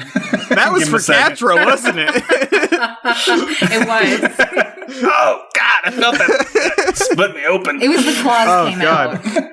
I like Catra. I like Catra as a character, damn it. I just don't like her in Adora. Anyway, continue with Seahawk. I get that. Yes. Seahawk, he's just the biggest hearted dumbass, and I just love how he makes simping look cute. He simps for Mermista so hard. And she's the world's like, most wholesome she's like embarrassed at her attraction to him. Yeah, that really is what it is. She's just like, oh God, I'm embarrassed, but I'm into him. I just love the whole dynamic. What makes the dynamic work is as much as she's like tsundere about him, as much as she's like, ugh, why are you here? I don't want to deal with you. You know that she always has some level of affection for him because she's also a super powerful princess who at any given moment could make him leave if she wanted. Yeah, like, that's a good there's point. never a point where it's like, this guy's just giving me shit and keeps bothering me. I can't get rid of him. Yeah, and he's not creepy or anything. It's always just like, oh my gosh, he's so much, and I love his stupid face. Why do I love his stupid face? I love that whole dynamic of like the grumpy grump and like the over the top one who's just brings out that little bit in them. Yeah, a lot of tropes in here that I enjoy. I enjoy tropes. People make fun of tropes, but everything is tropes. I know. And this show has a lot of tropes I like. What trope is Scorpia? Because Scorpia, literally as soon as she came on screen, I went to Tyler and I was like, that's Isaac. Like the most beautiful, sweet, like fucking angel. Like that's the wholesome Scorpia being. looks like she could kill you is actually a cinnamon roll. Yes. And I didn't yet realize is kind of Isaac's type because she's like a big strong. Beefy. Yeah, I wasn't even thinking about that yet. I was just like, this person is so wholesome. The way my friend is so wholesome, I need him to see her. I have such a soft spot for a big, beefy woman with a tender heart, and that is Scorpia. I have noticed this over the past few months because as long as we've known each other, I've never been able to pin down a type for people that you have. But like over the media that we've watched, what's her name from Encanto? Oh yeah, Louisa. Fucking love Louisa. Louisa, you have a thing for Louisa. It's because you weren't on Monster Prom. You were thirsty for pretty much everybody in Masters of the Universe Revelations because they're all beefy. Oh, they're all so fried meat on those abs. And Scorpia. Yes. So I just think you want to be tossed around. No, Tyler. I want someone who could crush my head between their thighs, but would actually hold me tenderly in their gigantic muscular arms. That's what I want. Well, Scorpia is that person. She's a great hugger. Yeah. And just the simple symbolism of her having giant scorpion claws for arms and hands, but she's the most gentle, caring, loving thing. My brain kept wanting to be Crab Claw. To realize she's a Scorpion. Like, I'm like, I'm like, my brain always knew she's a Scorpion because she's got like the part Scorpion back, and it's in her fucking name. And her name is Scorpia, but my brain sees it. My brain is Crab Girl. This is carcinization. This is where we're all going. Everything's carcinization. Yeah. No. Yeah. And this is how great of a villain Catra is, because as juicy as the relationship and antagonism between Catra and Adora is, every time Catra hurts somebody else, like Scorpia, I was like, that fucking monster. Yeah. Oh, I'm so mad. How the relationship between Scorpia and Catra is so powerful because you have this character who is so sweet, so wholesome, so caring, who wants the best for everyone, and just the only reason she's a bad guy is because she grew up raised in the villain's culture, and she has this such strong idea of loyalty that she cannot bring herself to leave the Horde. Oh, and her entire people subjugated, and she's just indoctrinated to be okay with it. You have this wonderful such person, a tragic character, and stripped of her princesshood because she's the only one who doesn't have the black garnet. She's the only one without a rune stone. I mean, technically entrapped as like a self-appointed princess, which is she's very similar to Adora. That she has this degraded sense of self-worth, whereas Adora presents it as like, I need to be everyone's hero and my life doesn't matter. Scorpia's is more like, I need to be everyone's support because, you know, I can take a beating. It doesn't matter. They can be mean to me if they want. I have to be loyal. And it's so sad to see her deal with Catra, because Catra has a few moments where she treats her like a friend, but she regularly abuses her, yells at her, treats her like dirt. And there towards the end, you finally see Scorpia realize that, like, you're a bad friend. And she says that to her. And it's so powerful when she walks away from Catra. She puts up with it for it's a season long 4 time and makes a lot of excuses for it. Yeah, and you're just waiting and waiting and waiting for her to finally stick up for herself. And like, she doesn't yell, she doesn't throw anything, she doesn't hit her. Like, just like who she is as a person, she's gentle, and just those words that she just says in an even tone, like, you're a bad friend. You know that every syllable of that. And you see how hard it hits Catra. Like, Catra's devastated by the loss of Scorpia. Yeah. It's the final breaking point that snaps her into near insanity at the end of season 4. Yeah. Do you guys feel like Scorpia had romantic feelings for Catra? Absolutely, she was simping mad hard. Yes. I mean, I get that. Like, okay. Did you see her in that suit? There's multiple scenes where she's blushing what Catra looks like in Catra too. That's true. There's a lot of blushing. Okay, she's I forgot about the mad blushing. simping for Catra. Yeah, I guess it's just that Catra is this amazing. She's suave. She's got. Listen, she's evil, but she got that move. She got them moves. She got that aura about her. That's true. Yep. Oh man. And seeing Scorpia reach out to other people and have them embrace her and accept her, and it's so heartwarming. Oh, yeah. And you feel so vindicated that she's finally being reciprocated in the way that she's always given. And she's so many great character arcs in this show. I don't even know who my favorite character is. Sometimes it's Entrapta, sometimes it's Scorpia, sometimes it's Catra. Like, there's so many. There's so much investment into the characters and the way that they think and interact with each other and deal with their own internal emotions. Like, there's so much depth into, like, how the characters respond to things. There's a whole episode that's mostly kind of just a filler episode where they're doing this sort of D&D thing. Like, all of the heroes are, like, planning, like, what are we going to do? What's the plan that we're going to do? And it's sort of fun and played out. But, like, there's a point where Adora gets fed up with everybody's antics and basically has a panic attack because she talks about how Catra will manipulate her into getting away from everyone else, then have the rest of them hurt or killed while she makes Adora watch. And, like, Catra's not even there to influence Adora, and you just see how panicked Adora is at the thought of being manipulated by Catra. Like, there's so much... Yeah, it's a powerful moment. So much good, like...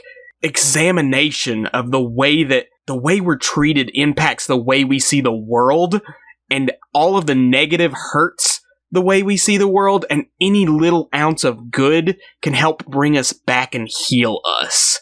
It's so powerful. Yeah, and we haven't even talked about Shadow Weaver.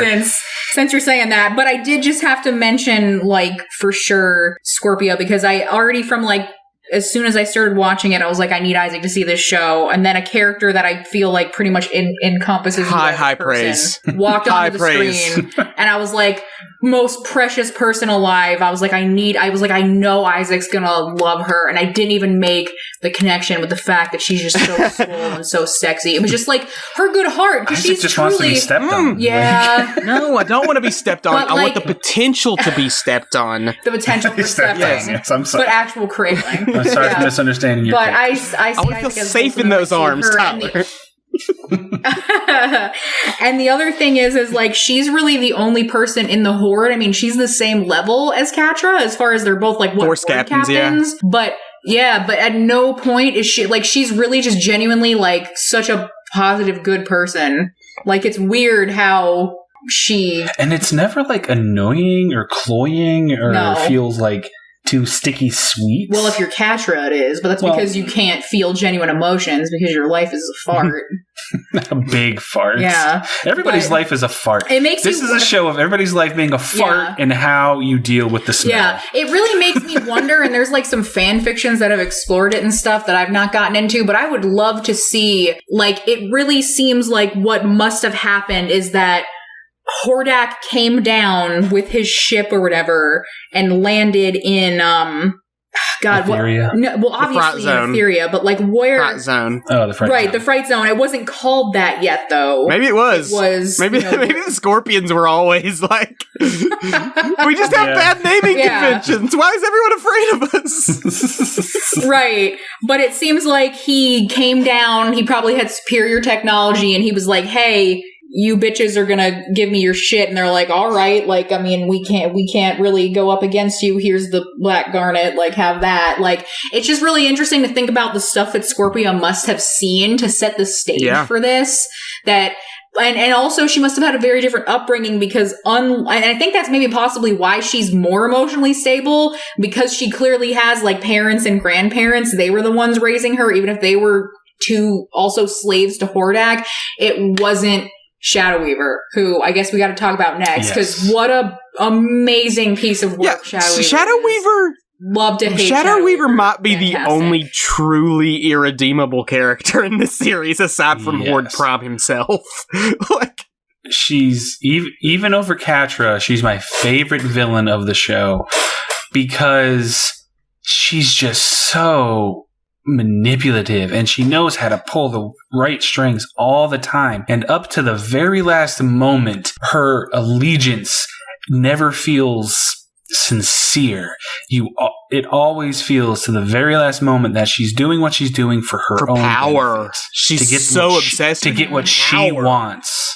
She'll do whatever she needs to do, whether it be switch allegiances or anything, if she can get that sense of, this was my doing. I did this. I manipulated the events and the people to get the outcome I want. And great voice. Oh God, yeah. Oh, yeah. Like, just really selling it. I think that what's really fun about She-Ra and the Princesses of Power is like the naming conventions. Like, I was also so just like, oh my God, yes, show me the backstory of Shadow Weaver. Like, we have some ones that are really funny, like Cast a Spell. Yeah.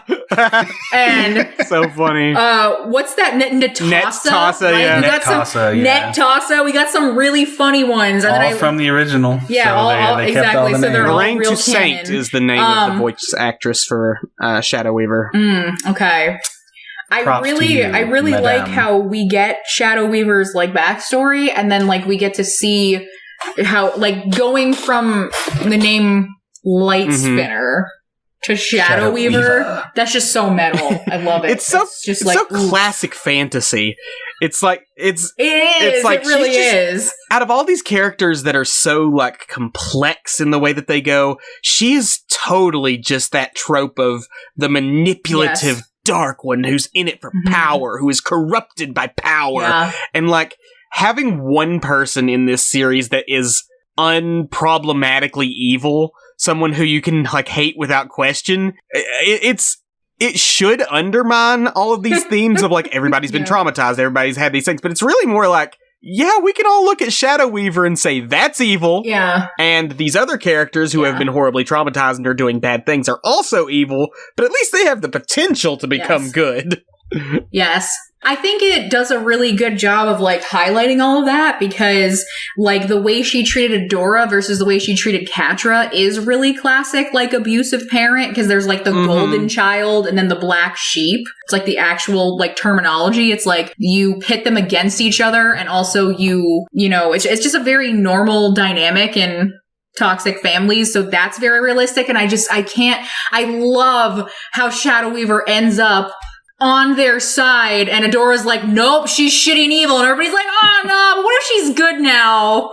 And Adora's like, no, she's shitty and evil. And everybody's like, but like she's probably changed, is probably now, to be fair, us. there's like, a long period where they're all got her like in prison, and Adora's the one who's like, I need to talk to Shadow Weaver. Yes. I need to. And everybody's like, no, Adora, don't do that. She's manipulated you your entire life. That's so stupid. And then like, take your dumb hair bun and then once Adora finally realizes, okay, yeah, it's a bad idea to talk to Shadow Weaver, Glimmer gets tricked into being like, oh, I'll talk to Shadow Weaver instead, and it'll be fine. She knew my dad. Yeah, and she'll just teach me to teleport better and stuff. It's fine. She's so good, because even I had times where I was like, but how much does she really care about them? Does she really care and love them in her own way? She even had me like questioning like her motives and her true feelings until she gaslighting, until she fucking died. Yeah. She gaslit me, the audience, the observer, the omniscient observer. Yeah, like that little face that like Catra would make when Shadow Weaver was being nice and like petting her and touching her face, where she would like put her ears down and shit. Just made me so sad. I really, like I said, I fucking live for that comment that was like Shadow Weaver going out the way she loved, just emotionally manipulating people to the very fucking end, the very last second, the very last thing she ever says. That's the stroke of genius, because it's still her being... It's not her actually redeeming herself. It's not her being selfless. It's her fucking controlling everything and manipulating people as usual. Yeah, that's what's so great about it, is that on the surface, it looks like an act of redemption, of selflessness. Yeah. But no, it's just her finally being satisfied that like, I did that. The creator even said that smug little smile at the end was saying like, now you have to forgive me. So bye. Like, and that's 100% like, yeah. Like, they fucking hate her and they're traumatized by her and they're afraid of her, but like, they also have this fucked up love for her. And which is just so... For anybody who's ever had a relationship, even tertiarily like that with a parent or guardian, like I have, it hits home in a way that like is uncomfortable in some ways. I think that's why I had that reaction of like, but does she care? Does she? It's rough. Is this because the gaslighting and just the ease of which she slips into that manipulation with everybody. Oh, yeah, such a good piece. She gives just enough praise in order to keep people like on their toes. And just because like, I know what it's like to be Catra and Adora and Glimmer in that situation. Like, wanting to believe the person. Wanting to believe that they finally see what you're saying and how you feel and accept that and change, and they never do. It's always some other grift that they're playing. Yeah. Shadow Weaver's fucked up. I also think, I can't remember if it was confirmed that it was Shadow Weaver or if it was Adora, but Shadow Weaver is the one who brought Catra home. It was Hordak who brought Adora home, right? Yeah. We see that, and then it was Shadow Weaver who brought Catra home, and Catra gets her name either from Shadow Weaver or Shadow Weaver told Adora to name her, and Catra's honest to God canonical name is Catra Applesauce Meow Meow. Is her full legal name.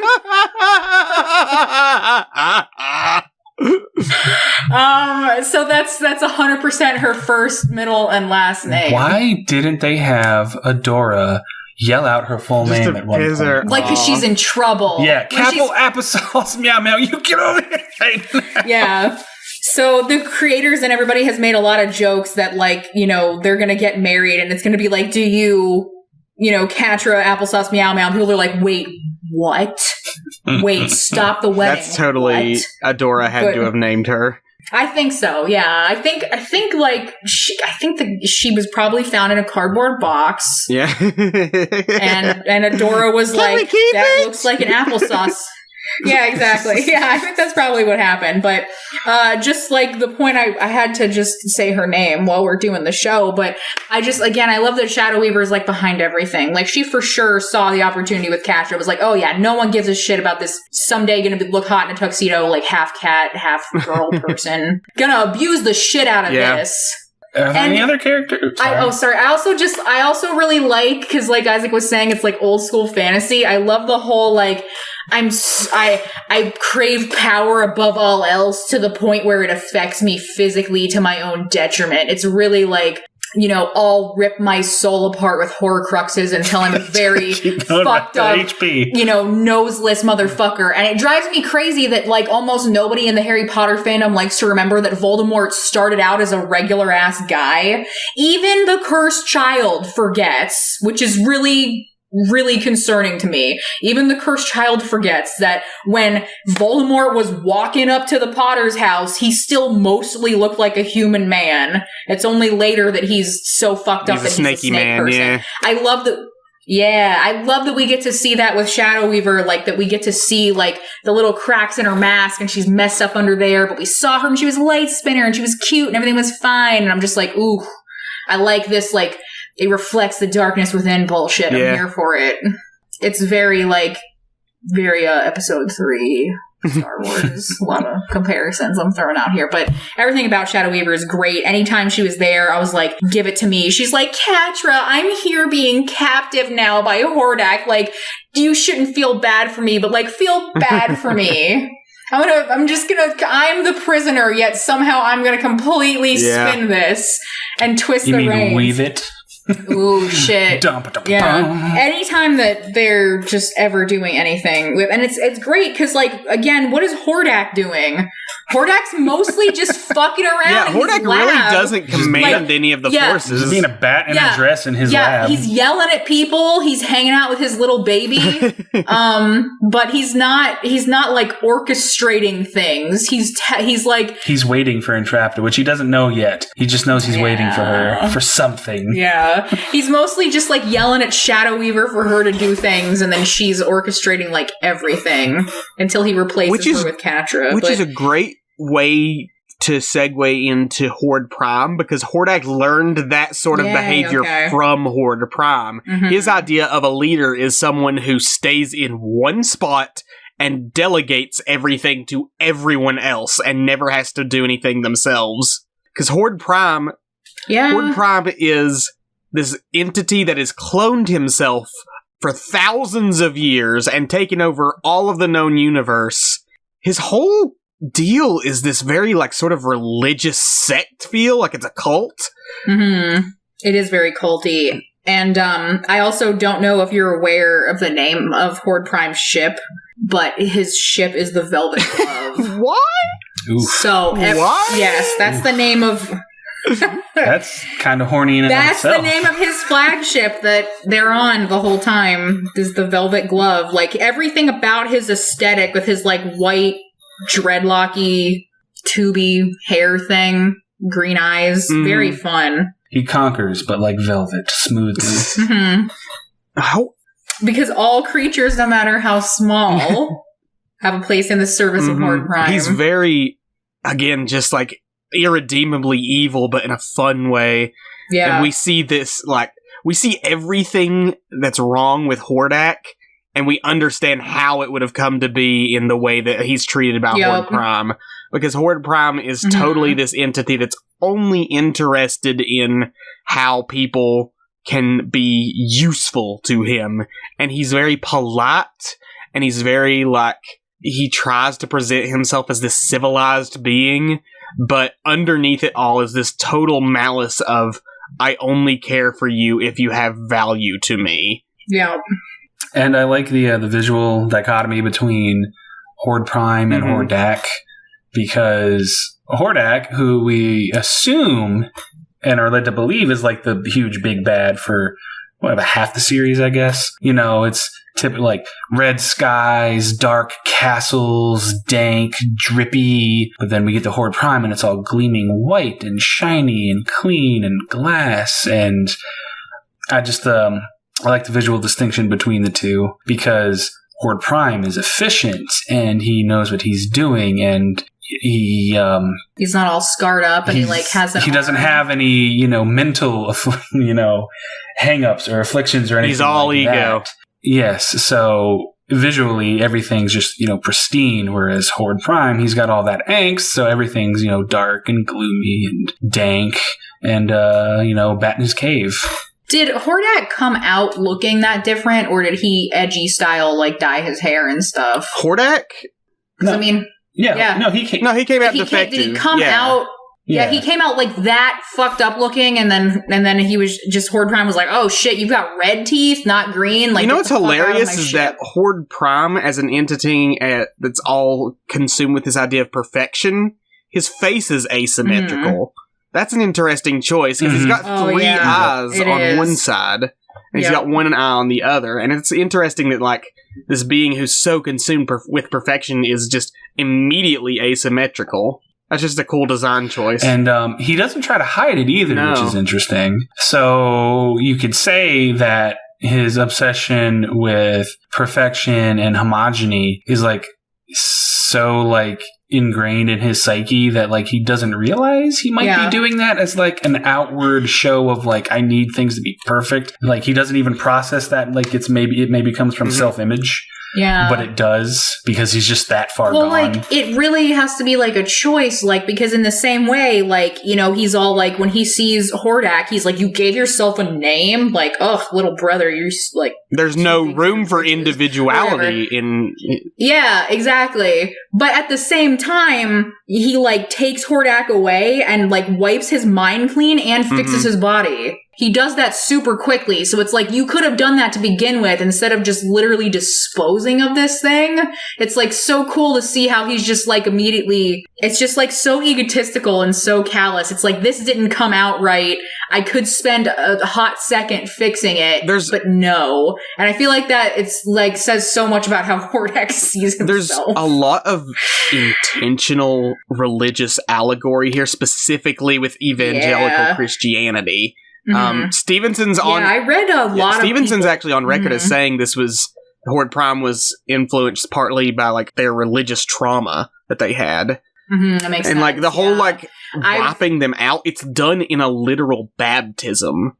He baptizes Hordak, and then Hordak comes out renewed. It's so tied to these aesthetics of evangelical Christianity, and it's just ugh. Yeah, I can totally see it. Yep.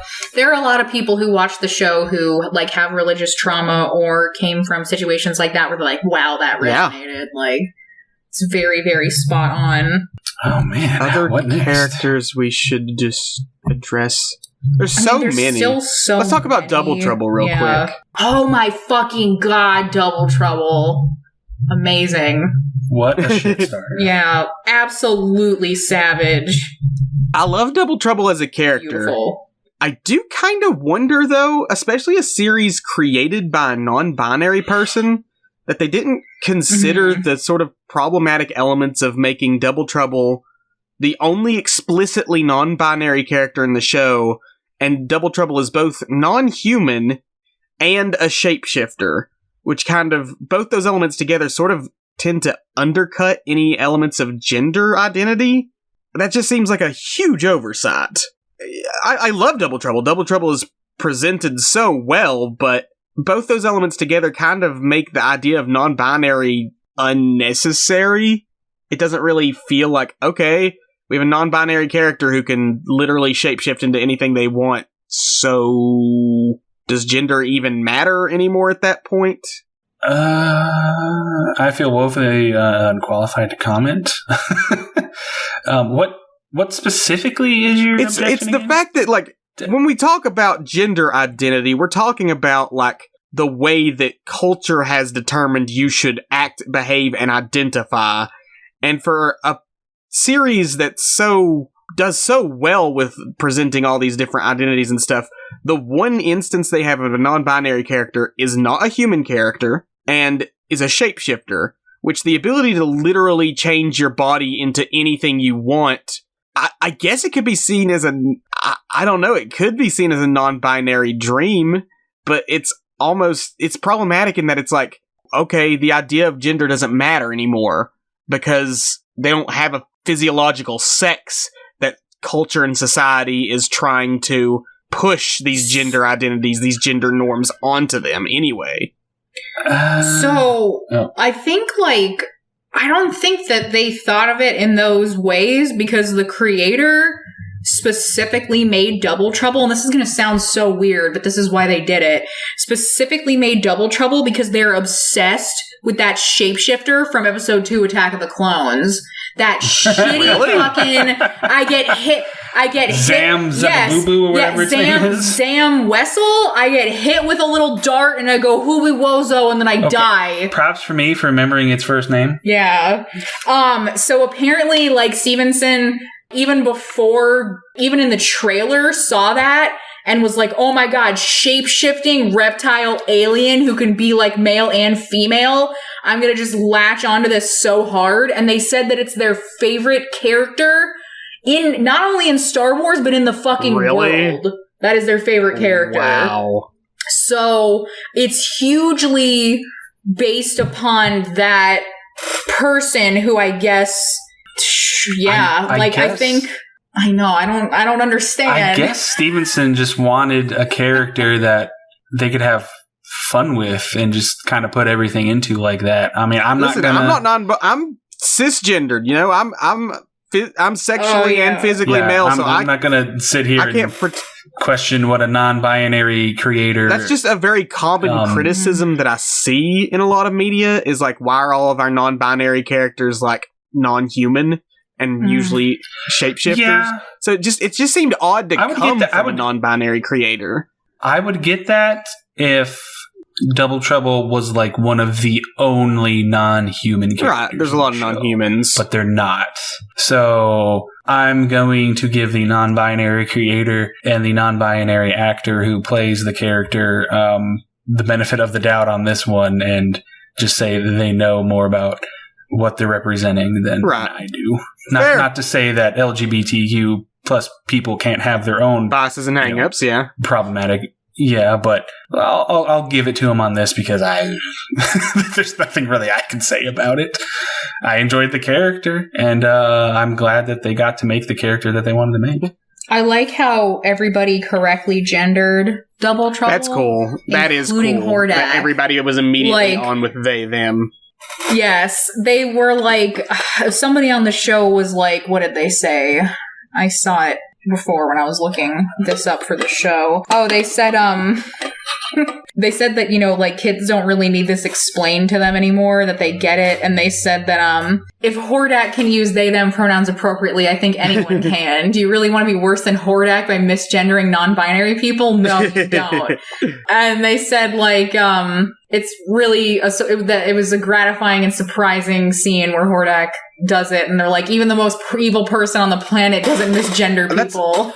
Well, because, like, sorry, but... No, these are people on the show who were saying No, I know. This. I'm just saying it really, with Double Trouble, it really just hammers home how it's so stupid, the hand-wringing over people who, you know, are bigoted and intolerant about non-binary and trans and LGBTQ people in general, just because it's such... When you look at it in the context of a fantasy sci-fi cartoon, it like, you know, who cares? They're they, you know, they don't identify male or female. They're they. It's who they are. So why wouldn't you address them as they, them? Because that's what they are. So I think that's a really good message that kids can pick up on who watch the show, because they're just going to accept it for what it is, you know? They'll see Double Trouble and they're not explicitly male, they're not explicitly female, they're Double Trouble, they're not going to, they're smart enough to understand, you know, okay, I get that concept, and carry that with them in real life. This bigotry has to be taught. Mm-hmm. What's really cool just about all the representation in this series is that it's never questioned at all. Not even by the villains. It's like, there's never any, oh, you're gay, and like they're like abused or anything for that, or oh, you're non-binary or whatever. It's like, it's just immediately accepted. It's just part of this world. That's not what we're going to focus on. Like, these characters are who they are, and it's immediately accepted that that's the truth of them. We're not going to have a series that spends all this time where they have to have angst over their sexual identity, their gender identity, all of that stuff. We can instead focus all of our angst on all of the terrible things that happen to them and how they have to deal with it. And that's so much more compelling to watch. Yeah, just seeing non-straight, non-cishet characters just be characters.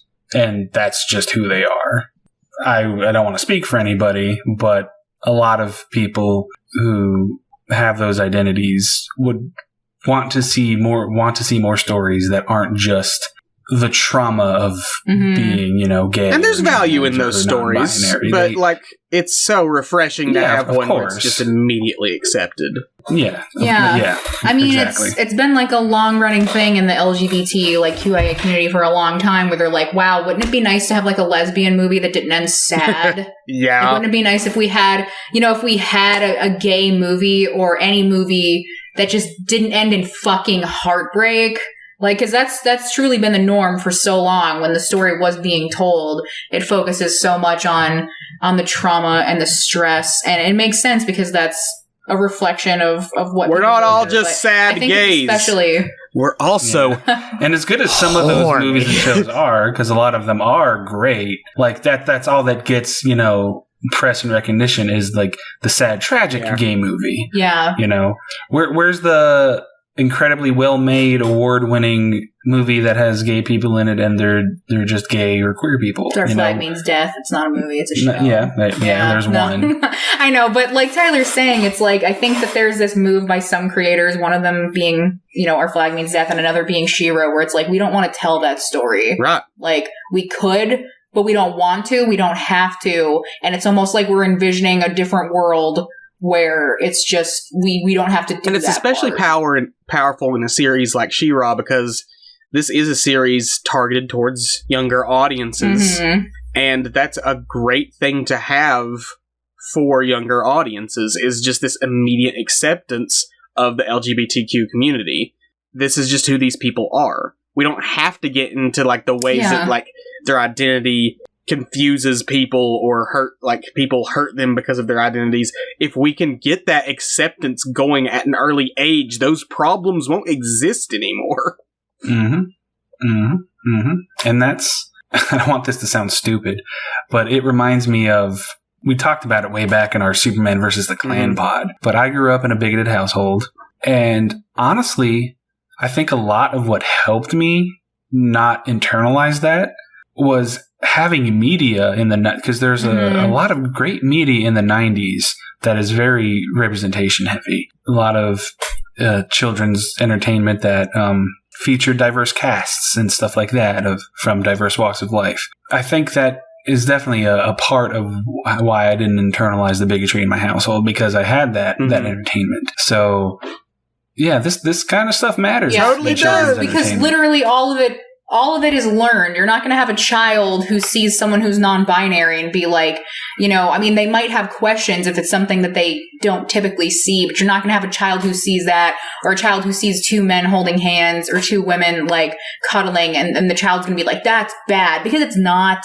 None of it is. This is all just internalized bullshit that we just have to keep shedding like layers. Yeah. It's ridiculous. So that's why I was surprised they were able to go as far in She-Ra as they could, because there's the whole Adventure Time thing. Like, Adventure Time, which also has a big child audience, had been like, yeah, Bubbling, like, you know, Marceline and Princess Bubblegum, that's a thing. And the studio was like, it sure as fuck isn't. Take those tweets down. Take that art you drew down. This is not okay. And it was really only once they were free on HBO that they were like, look at them kissing. Fuck you. God, how did I forget that? What's that special called again? It's so good with Marcy and Bubblegum. I can't remember off the top of my head, but I can find it out. Anyway, Isaac, if you haven't completed Adventure Time, I don't know. I'm not going to do it in my adventure. I mean, that's a lot. You're asking a lot. Isaac? It's called Adventure Time Distant Lands Obsidian. Obsidian, so good. Yeah, it's amazingly good. And they're able to be like, oh, remember how we were gay this whole time, guys, and weren't allowed to say it? Look at us kissing. And it's really nice. I have high respect for Adventure Time as a series for the limits that it pushed for children's animation. And that's going to be the end of my comments. But. I love you, but you disappoint me in many ways. I'm not you, Tyler. Shut the fuck up, Horde Prime. You should be. Horde Prime should trying be. to force your ideology on me. Hey, you're not me. Yeah, you're not me. You suck. Be like me. I really did not see everything coming with Horde Prime, to circle back to what we were talking about before, though. Like, the way that he, the way that Hordak implies throughout the series, the way he's like, oh yeah, like, gotta get back to the mothership and shit. Like, you really, to me at least, and again, the only context I had would be a little bit of the 80s show, which we get into later. It seems like Hordak's like, oh yeah, this guy's the shit. He's top dog. Like, yeah, he doesn't do a lot, but, he thinks he's top dog. Yeah, but he really, truly, it's like, oh, you're just, and then literally Horde Prime apologizes to Glimmer. He basically says, like, I'm sorry for this unpleasantness. Yeah. Like, I can't believe this guy, like, gave himself a name. Like, I'm so embarrassed. I'm gonna kill him right now. Like, I am so sorry to inconvenience you. I'm the shit. I'm so sorry you even saw that. Like, that's just like a turd. Like, it was amazing to see, and then he's just there, and oh god, it was so good. There's just so much emotional whiplash, and people being like, oh hey, you're the scum on my shoe in this series, and it's amazing. Because the multiverse thing is huge now. I have now decreed it canon that 80s She-Ra and He-Man is a divergent timeline from She-Ra and the Princess of Power, where the 80s Hordak is an even worse failed attempt at a clone than Princesses of Power Hordak. Yeah. So he's just way low on the totem pole because he's a much I wanted to see if I could make one of my clones turn into a rocket, and I succeeded, but at what cost? Exactly. Oh, he's stupid as hell. Get out of here. That's all I need to know. He can be a rocket. Throw him in the garbage. Yeah. And every once in a while, Horde Prime just checks in on him and is like, he's still friends with that dumb skeleton guy. Yeah. Is there, like, any reason canonically that Skeletor's just wearing a Speedo? That's just like what? It's future barbarian aesthetic. It's just he's just like homoerotic. I'm gonna get so ripped and then just wear this Speedo and that'll go great with my skull face that I have now. Now, hold on. Are you telling me that Skeletor's whole outfit isn't an outfit, that his skin's just purple? I assumed that he was wearing some kind of skin-tight spandex. Yes. No, that's his flesh. Yeah. His skin was purple. What's the whole even time. worse, Isaac, is that he used to look like a straight-up guy. His name was Keldor, I believe. Yeah, like he straight up looked like a human man before, and then this is the result. It's the weirdest transformation because, again, it's extremely homoerotic. Just a blue-skinned, skeleton-headed person with claws? The fuck's going on with He-Man? Yeah, his name was Keldor, and then he got evil goop magic. He got two-faced, basically. He got acid thrown on his face, and he turned into Skeletor. Man, look how but he was still wearing a real S&M outfit even back then. He was kind of a beefy daddy back before he was. Why did his face become green? Why did that happen? Because the evil flames turned him into Skeletor. But was he, it's hard for me to tell because, again, most of this is based on toys because that's all this is. Toys can have deep lore, okay? Each action figure in the 80s came with a mini comic. Depending on what toy we're looking at, he either was originally Caucasian or originally blue. He was blue. He's always been blue. That's the kid. There's some He-Man lore for you guys. Oh my god, look at this man being. That's just a mannet of somebody somebody photoshopped blue to be killed. I found a weird one where he's pink, and he's got eyeballs in his skeleton. I don't like that. No. Yeah, I liked everything with What? You don't think I'm handsome? And again, if we look at the 80s show, I mean, he is very much like, not Skeletor, because we're not talking about him anymore, but we're talking about Hordak. Yeah, he is very much like this just loser who's like, oh shit, you foiled my plans, rocket away! Every time, cracks me up. Yeah, so I don't know why I expected more. Oh, I think that's from the it says Skeletor's first look in the animated series. That's the Skeletor from the one where it was like in the future. Why is he wearing this weird outfit? It was like He-Man: The New Adventures, where it took place in the future. I don't like it. It's terrible. I don't like garbage. I mean, I do like that he's wearing more clothing, I think, or is that his skin still? He's got a breastplate. Oh, you're right. I think that is just his skin. It's pink, like you said. He's got a pink cape. Where's the spoo? Well, you see, in this version, he dropped a bowl of scalding spoo in his face. Yeah. And that's why he looks the way since we're talking about outfits, I also just had to mention that I really love how She-Ra's transformation is 100%. Oh, absolutely. Oh, yeah. A lot of magical girl. 100% magical girl. They knew what they were doing. They were completely. Like, do you remember how everybody loved that in the 90s? We need to. I love the one in the final season, the She-Ra transformation then, because there's literally like a phantom heart that just appears over her chest. Yep. So good. Yep. And she does that dramatic pose she does that like Sailor Moon does. Yeah. Oh, it was she gets so this good. Badass outfit. Yeah. It's even more badass than her OG one. It was really hard with She-Ra because I wanted to get through it as quickly as possible because I needed to know, but at the same time I didn't want it to be over. We need a magical girl transformation in a Thor movie before they stop. Maybe Love and Thunder.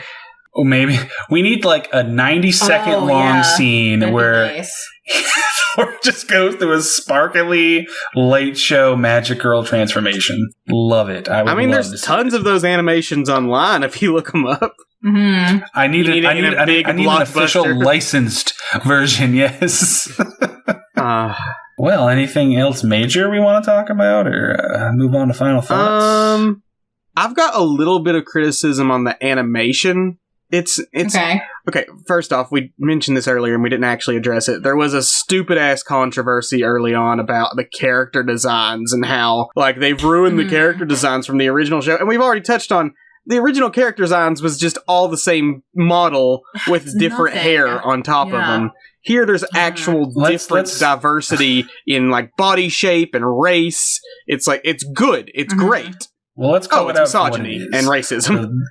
The biggest losers that cried about the change in looks were the freaking alt-right chuds who were pissed off that they can't jerk off to She-Ra because her tits aren't out. Yes. And it was made by queer people. Yeah. That's why they were angry.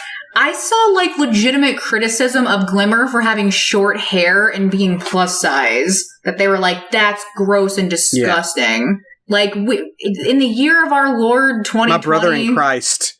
My brother in Christ. Yeah, exactly. It's a cartoon. It's hard. It's hard for me to talk about this stuff on the pod because we've touched on it before. Because, like, half of me wants to be like, fuck them. We've said our piece on these type of people. Like, just let them fester in their own bullshit. But at the same time, I'm like, no, because anytime people call these assholes out, I think is good because they deserve pushback. So I don't understand. Nobody's saying that Bo needs to look more fuckable. No, but they were like, oh, they made him look like, gay or he looks so gay in the 80s. It's not even funny how gay just as gay in the 80s as he does. He's wearing the same outfit, yet somehow gayer with that little tiny mustache. And he says Kalu Kalay. With his ukulele? Yes. Yes. Everything about it. But again, it was like, at that time, they were like, the 80s was a weird time because if you actually like go into like the queer history of it, if you like read the things that like historians have said and documented, so much in the 80s was stolen from queer culture as far as like the way that people dress, like this, the short shorts that guys would wear, even wearing like Converse and stuff to play basketball. A lot of that came from queer culture and was stolen from them. and then made to be acceptable while they themselves were being like beat up and criticized for it. You know, and it's like that really seems like what was happening with He-Man, because you cannot tell me that Bo, who looks again he's wearing the skimpiest fucking outfit he can possibly wear, and we were fine with that. He's feeling himself. We were fine with He-Man and Skeletor and all of them looking again just so ridiculous. But then you're going to come in here and you're going to say that now. It makes no sense. I can't find any actual gifts. I also like how Bo has hearts on his shoes. He has what? Very cute. He has hearts on his shoes. He has hearts on everything. It's adorable. Yeah, on the soles of his shoes. Yeah, the soles of his shoes. He's a little sweetheart. Like, no one would ever My see criticism is not of the character design. I think the character designs are great. Okay. I think there's a lot of diversity in different body types. It's not just good representation, but also visually interesting to look at with the variety between them. I think the background designs are great. I think that there's a lot of color to it that really pops and shows everything. My problem is in the animation quality itself and the lack of lighting. There's a lot of the show is done with little to no shadow or lighting, and it makes everything look very flat. Like, the characters look very flat throughout the show because they won't have any, like, dramatic lighting on them at any point. No, They're always just one set color and one set lighting on them, and it really is just an absence that's like, I'm sure it was just for cost's sake and time, but it really like sucks a little bit of it out for me, because it's like you have these characters walking around these beautiful backgrounds and environments and everything, and they just don't really look like they're there because they're just so like there's no light to them. The animation itself gets a little choppy and repetitive, and there's not really any great action choreography for an action series. Like, a lot of it is just they'll sort of, I'll hit you, you'll hit me back, you know, I might throw something. The people who have like magical powers will like wave their hands one direction, and then flowers or water or whatever will go that way. There's not much interesting to the action, like the actual fight choreography, which is sort of a letdown. The most interesting fight to me that I think was probably between like Glimmer and Catra, and then just straight up ends with Catra like being captive and like being dragged. You remember? Yeah, I remember that episode. How she just like dead weights. Like, because that at least shook things up. But I see what you mean. It did feel kind of formulaic. But I feel that about a lot of stuff, so I didn't know if that was just me and with my me bias. Watching a lot of anime. I really didn't notice, to be honest. I watch a lot of animation, so like especially with series like Avatar: The Last Airbender or Rise of the TMNT, or even some other things that aren't as quite at that quality level. There was just a noticeable lack of like high quality action in this animated action series, which was sort of a letdown, which is fine because this was very story driven and emotionally driven and focused on the character arcs themselves. But it was just sort of like, you could have really hit the top tier of animation here if you had just put a little more into the technical work. I can't say that I really noticed it. Well, that's the problem, is that it's not bad. It's just, it's cheap and unnoticed. Like, name one really cool fight scene from the series aside from that one that Erika mentioned.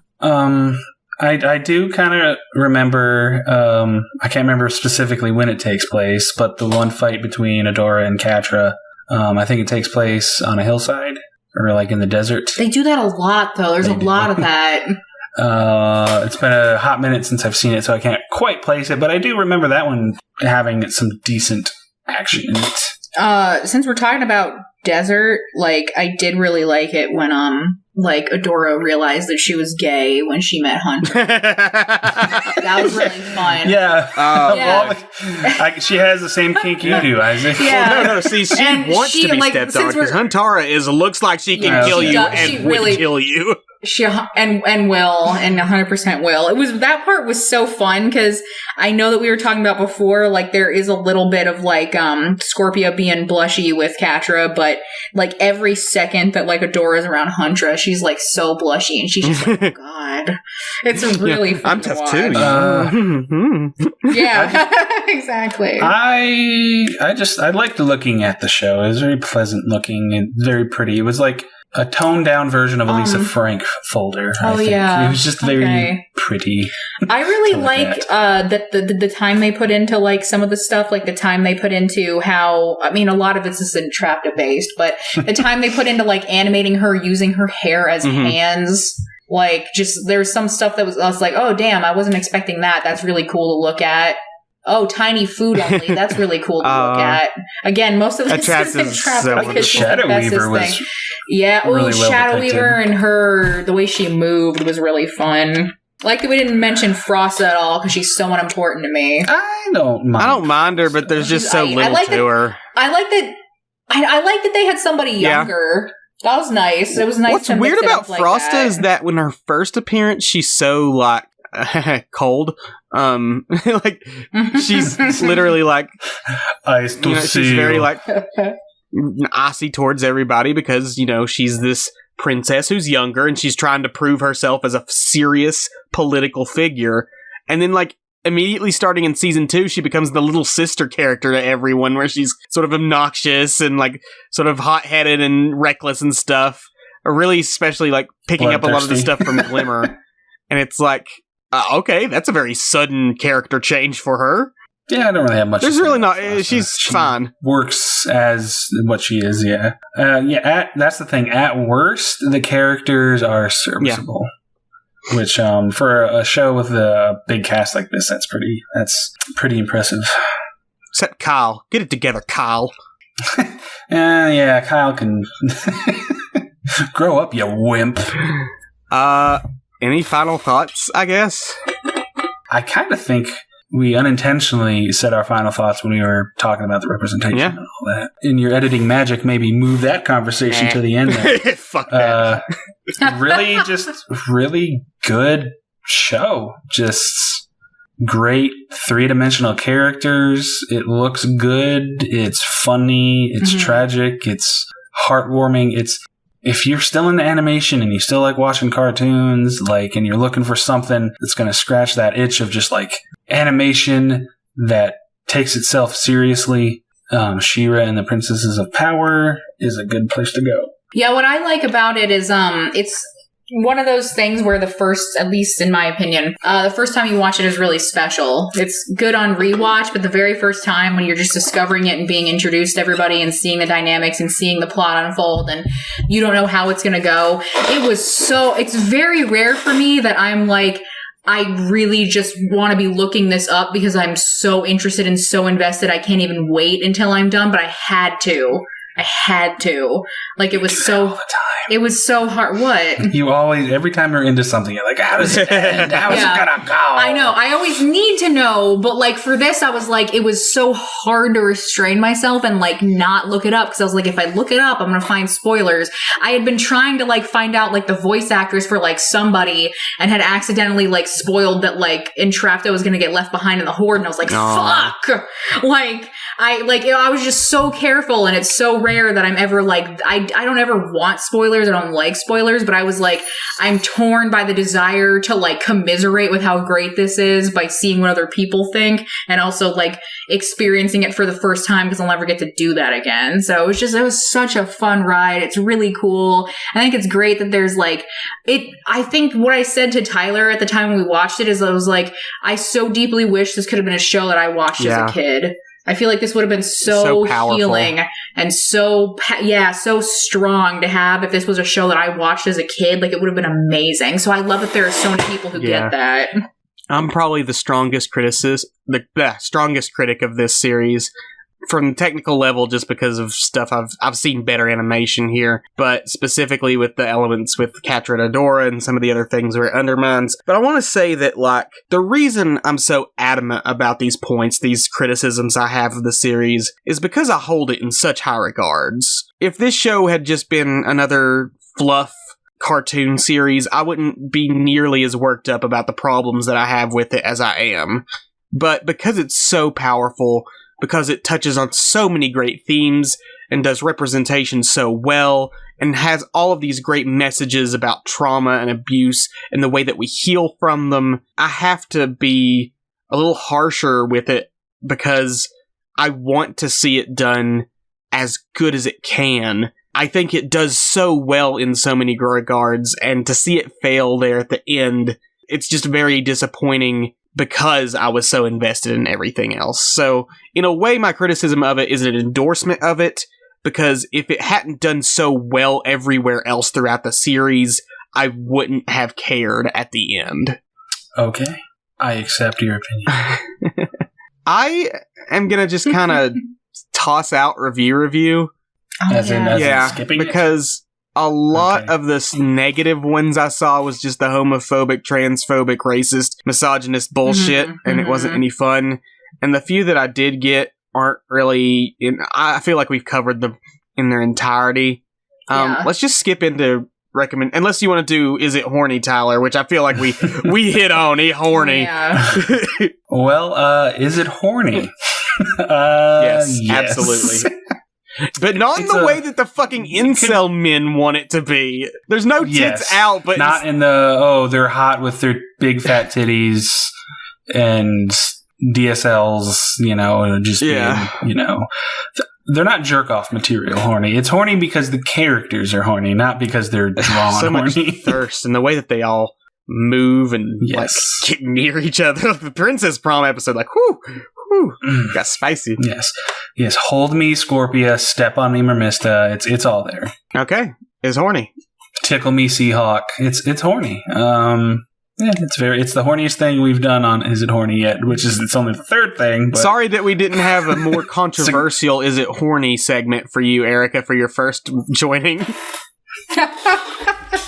There's plenty of time. Yeah, it's a good segment, and I'm excited to see where it goes in the future.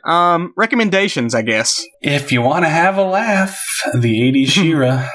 If you want to see a weird elevator music version of the She-Ra mythos, that was the original version of the She-Ra mythos. Watch the 80s cartoon. It is a blasty blast. Everybody's just a hot mess, and they all just kind of talk like this, and they have a blank expression on their face, and they're just, I'm She-Ra, and I know my business, and I'm the hero. They all just kind of have that same inflection to their voice. And if you ever want to see Hordak turn into a rocket and blast off every time he's in trouble, it's the show for you. It is pretty enjoyable. You can even just watch compilations online. There was this really good a lot of good He-Man team-ups. Because they're brother and sister in canon. To be more specific, the She-Ra He-Man Christmas special is an absolute treat. If you want to see Skeletor become a warm-hearted cinnamon Scrooge him because he has to take care he has to take care of two kids and a puppy. The He-Man She-Ra Christmas special is for you.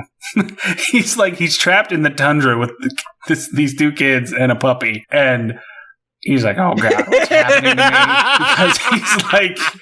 Because he's protecting them and doesn't want them to die. And he literally says that, what's happening to me? I know, it's really cute. He's carrying the puppy because it's cold. And the little boy's like, hey, can I hold him? And he's just like, no. It's something out of a parody animation somebody would make about He-Man, but it's actual He-Man. Yeah, but it's hilarious. Isaac, do you have any recommendations? I do. I've got two other animated series targeted towards children that I think would also be... One of them is Steven Universe, which Stevenson has been on record as being a big inspiration for this series. Makes sense. Basic premise of Steven Universe, which I'm sure if you've heard of She-Ra, you've heard of this, is that there's a young boy who has inherited a bunch of magical powers from his mother, who is a gemstone that somehow lives inside of him, and that's a whole plot that I'm not getting into.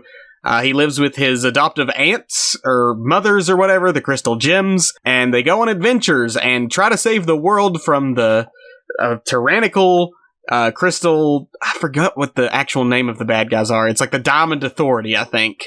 There's a bunch of twists and turns. Season 1's a bit slow. It's a little more, story of the week episodes until it builds up towards the end. And then after that, it gets bigger and bigger story-wise, lore-wise, all the crazy stuff going on. Lots of good representation in there. Bunch of lesbian space rocks. All of the, crystals are... how do they know that that's what I've always wanted to see?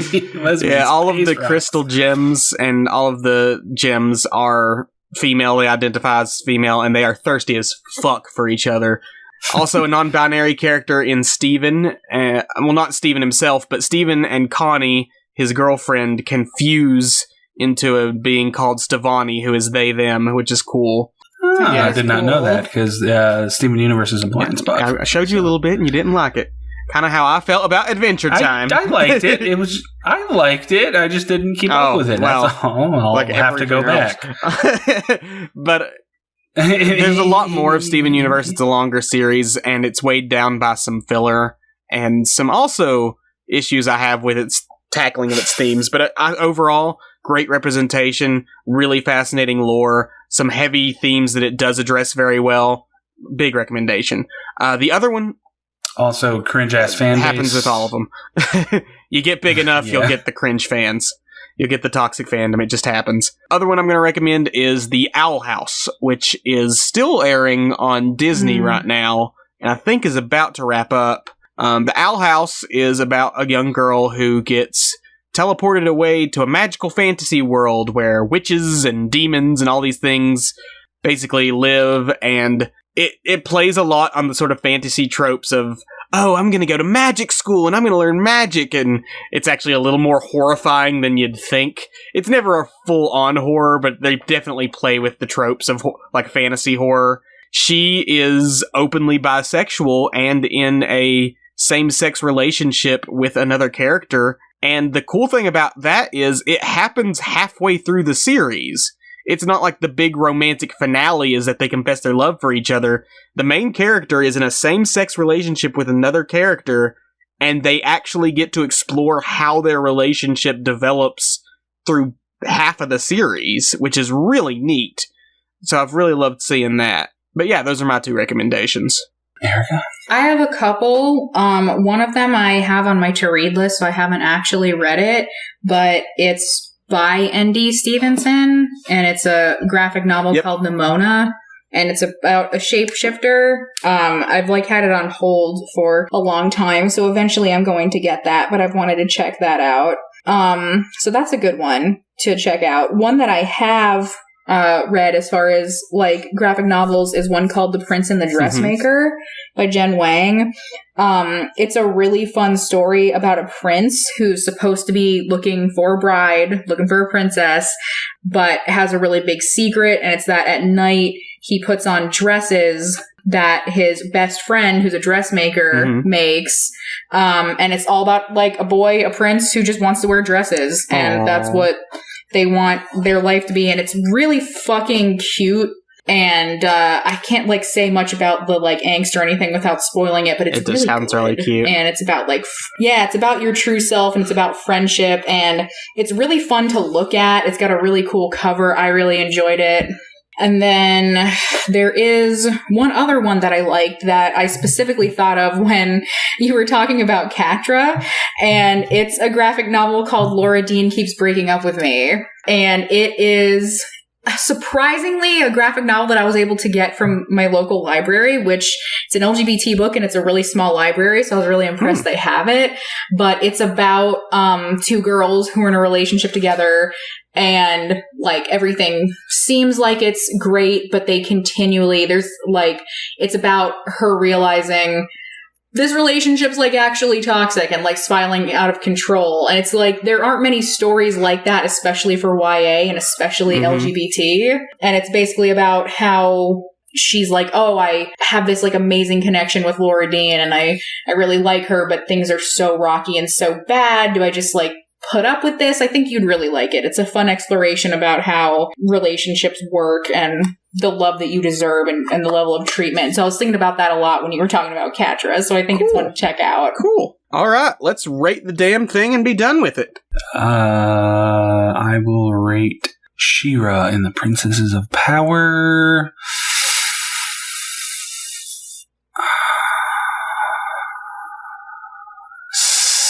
8 dysfunctional Hordax out of 10.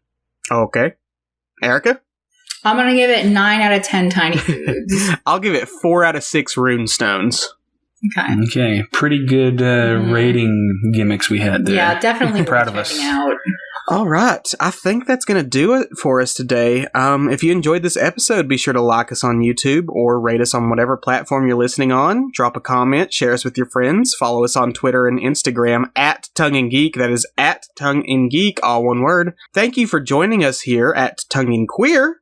And remember, don't throw your baby in the trash. Not even if it's a little cat baby. Applesauce meow meow.